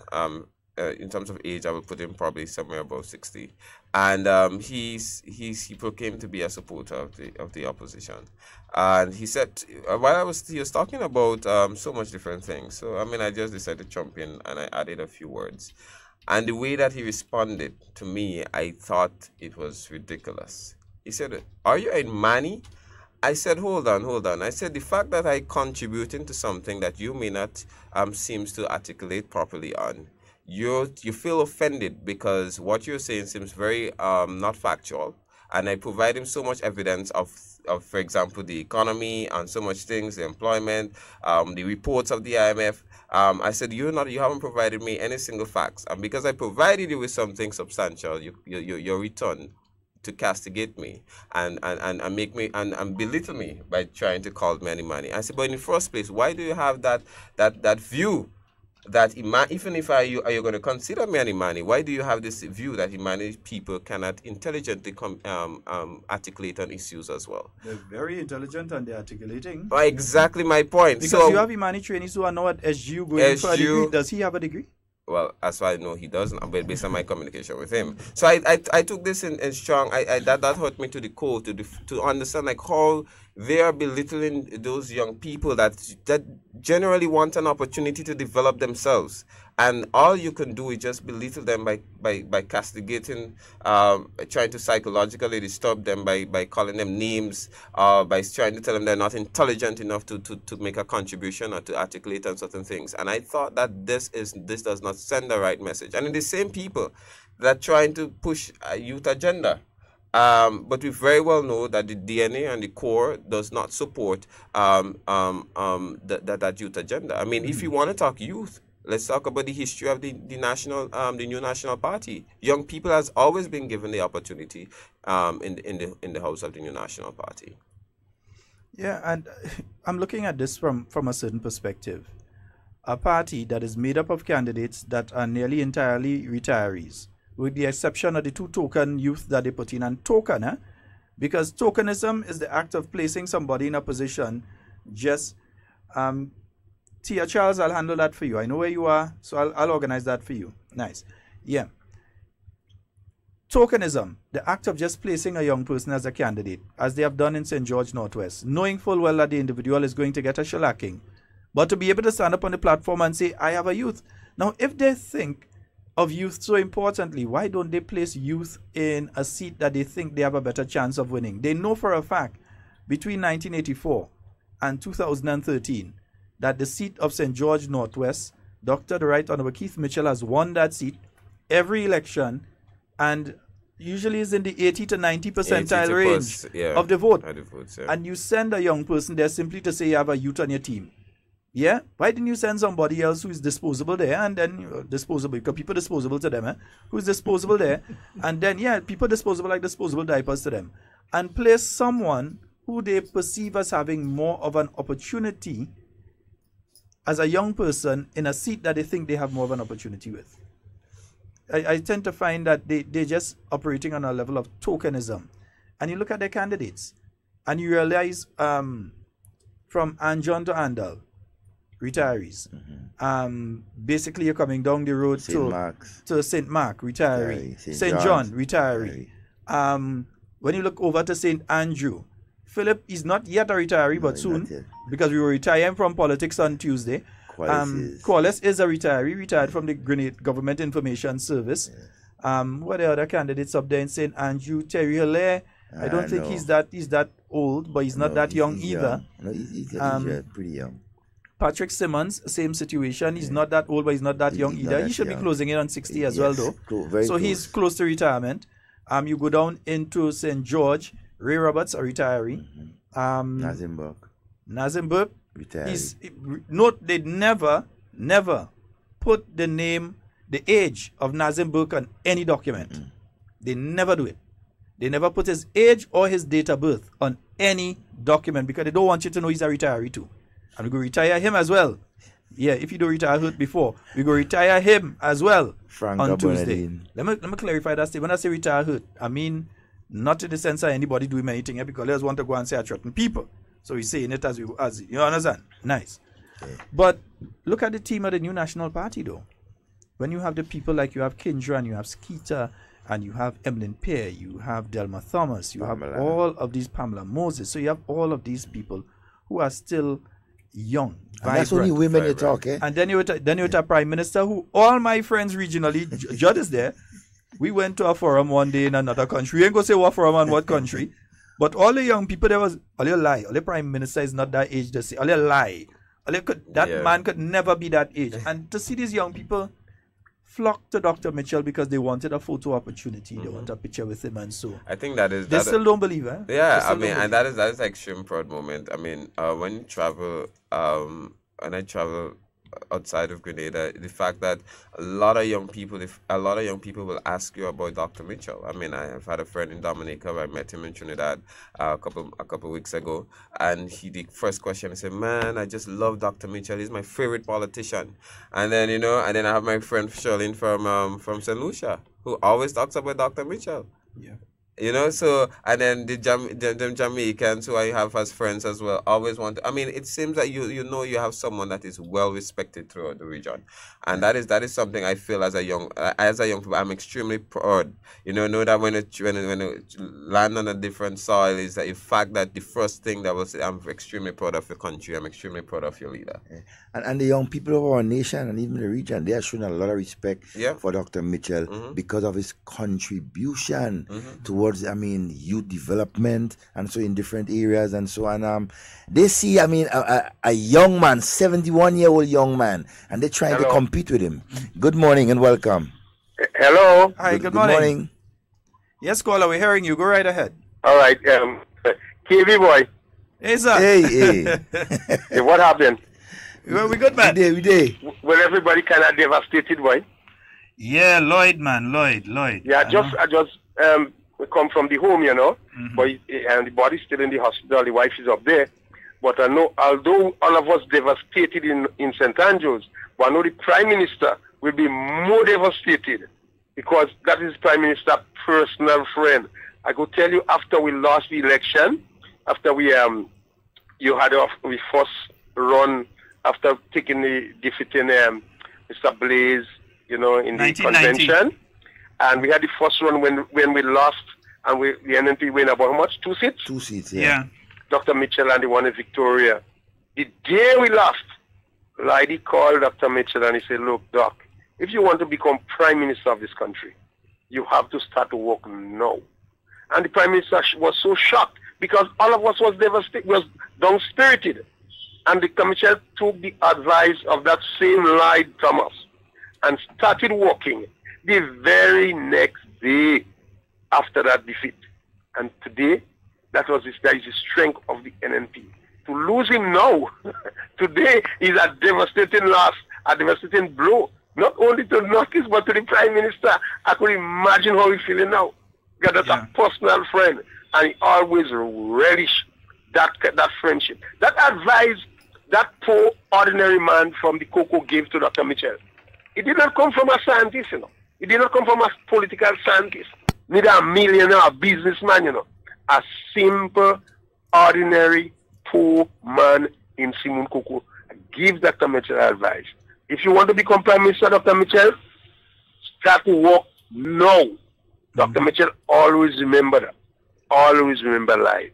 And today, he didn't make it to victory, boy.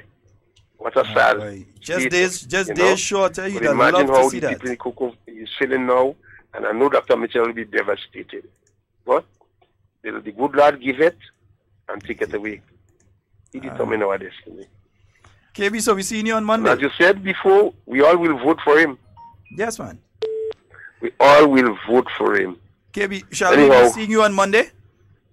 Hello? Yeah, no, we're asking if we're going to see you on Monday. Okay, yeah. All right, my brother. So we're going to keep in Okay, contact. take care. All right, one love. Yeah, that one is a hard one. It has been lost. You may have met Lloyd. If you see the person, you would know exactly this. You may have met Lloyd before because he's the kind of person who would make sure to find you as a UTAM president and say hello to you. And he is the type of individual, and KB was speaking about after the 1990 general election. But after the 2008 general election, again, Lloydie arrived. Lloydie make sure, that's what I was telling you, after that 2008 defeat, when Dr. Mitchell would go doing his Christmas visit, for instance, in St. Andrew and so. I don't know if he used to phone Lloyd, but Lloyd always used to be there. He always used to be there for us to make the walk around to visit the businesses and institutions and so in St. Andrew. So we have indeed lost a stalwart today, and it is a sad day for the New National Party family. But we know that our sorrow will be followed by a lot of joy very, very, very soon. Victory is certain. Folks, remember, this Saturday, all of us, we're making sure and we're putting on with green. Green Saturday. This Saturday is a green Saturday, and it's St. Andrew Northeast. especially for Lloyd. This Saturday is a green Saturday. We hitting the place green. All direction they look, they must see it green. Right? And if you look sharp, because remember, the activity in Pearls is within your constituency. If you look sharp, some of us coming up there and we ain't coming down again. We're staying up on time. I was thinking out from Moncton. When you come out in Moncton and them place and then nobody going down, staying down because you're welcome in St. Andrews. You have 4 women, 4 wonderful women who will accommodate everyone from on the outside, for Sunday. So, hey, starting from Yolan Bain Horsford, Skeeter Lewis, Delma Thomas, Emlyn Pierre. Wow. Yes, indeed. Massive victory. Judd, police officers voting tomorrow. We just saw a group of young persons go into the Royal Grenada Police Force. I think prison officers will also be voting tomorrow as well. And again, just saw a group of vibrant, young, intelligent persons. Some of them who were Imani before. To those who would like to call up Imani names, some of those who are in the police service and the prison service right now used to be Imani too. And they are now within the service and doing a wonderful job. What do you have to say to them? Well, I will say to them, to the young people in the Royal Grenada Police Force and who works at Her Majesty Prison, I will say to them that to make the right decision on Friday, the country is depending on you. The young people of Grenada is depending on you, and your future is depending on you to make those right decisions. In my view, I believe that in the last 5 years has been one of the best for our police officers. From what I've seen in terms of vehicles, in terms of clothes, because I know before uniform was a big issue. I don't hear this as an issue these days. And the transportation was a big issue in the force. I don't hear these things these days, and that is because you have a minister of security that is really servicing the needs of the police there. So I will urge them. Remember, this election is strictly about our future and the country future. And and it is dependent on us. And as a result, I will ask them to vote the new National Party on Friday. Indeed. Folks, I was going on rapid, but I think I need to take a call. Let me take a 2 calls still. Good morning and welcome. Good afternoon. Afternoon. Hello. Hello. Hello. Good morning. Yes, go right ahead, caller. You're live. I'm calling from the Northeast. Inviting everybody on Sunday. We have a breakfast which is called Gateway. Gateway breakfast on Sunday morning for the whole of Northeast. Close to the Boca resident.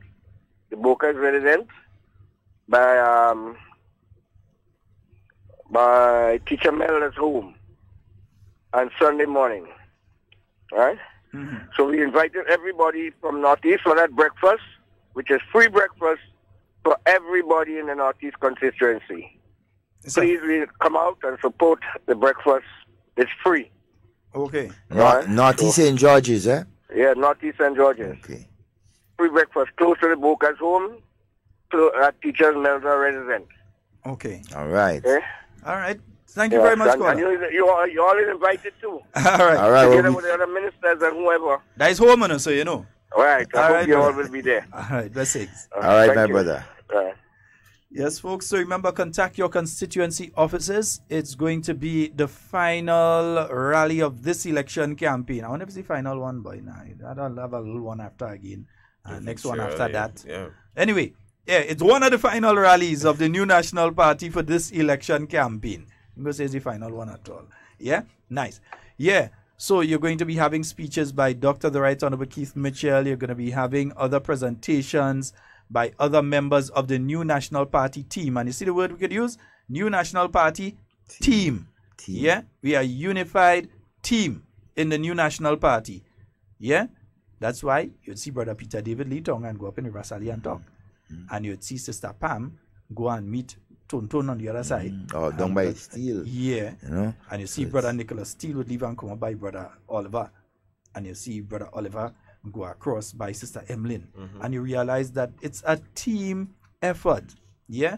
I know for St. John, they're in Loretto tonight. Sister Delma Thomas, where did she say she is today? She'll be in Birchgrove. She'll be in Birchgrove. That joint Yolanda. meeting. Yeah, I'll be on there. That should be a massive meeting. Yeah, I'm trying to remember any of the other meetings, and it's not coming to mind. It's not coming St. to David's mind.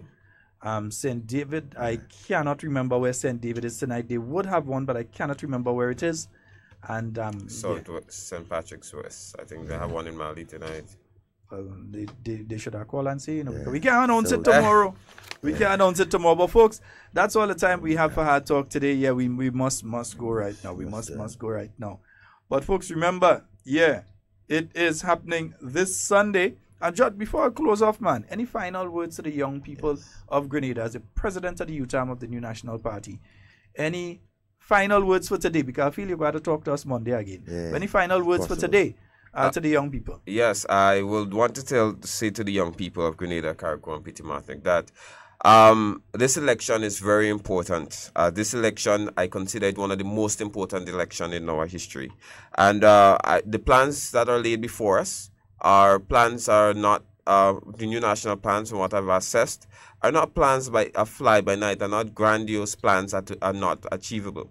But while you're assessing the plans, and while some of the plans may feel good for you, I will also ask you to assess the team, because you could have a plan, but if you don't have a team to bring forth the plan, then the plan becomes useless. And then also assess of where the resources is going to come from.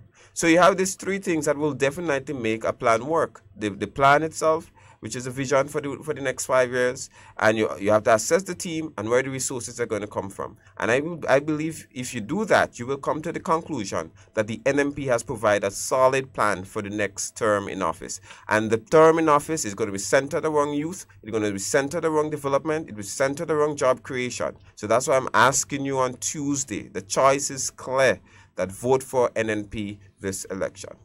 Indeed. Wonderful. All right, I don't think we have to say anything else. After that, all we want to say is, folks, all roads lead to Pearls on Sunday, Saturday, Green Day, meetings all over. In fact, I green right through from now, except during 6, from 12 tonight to 5 tomorrow. And so, all right, so just remember the election rules in place.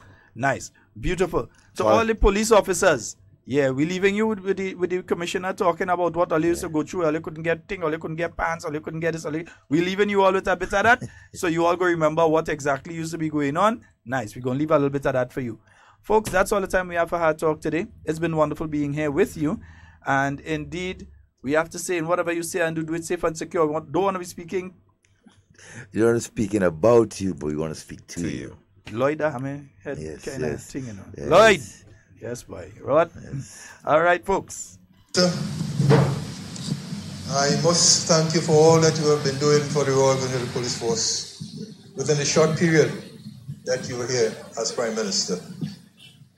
Over the past years, our creditors, or what you say, suppliers, were suffering for payments. And as a result,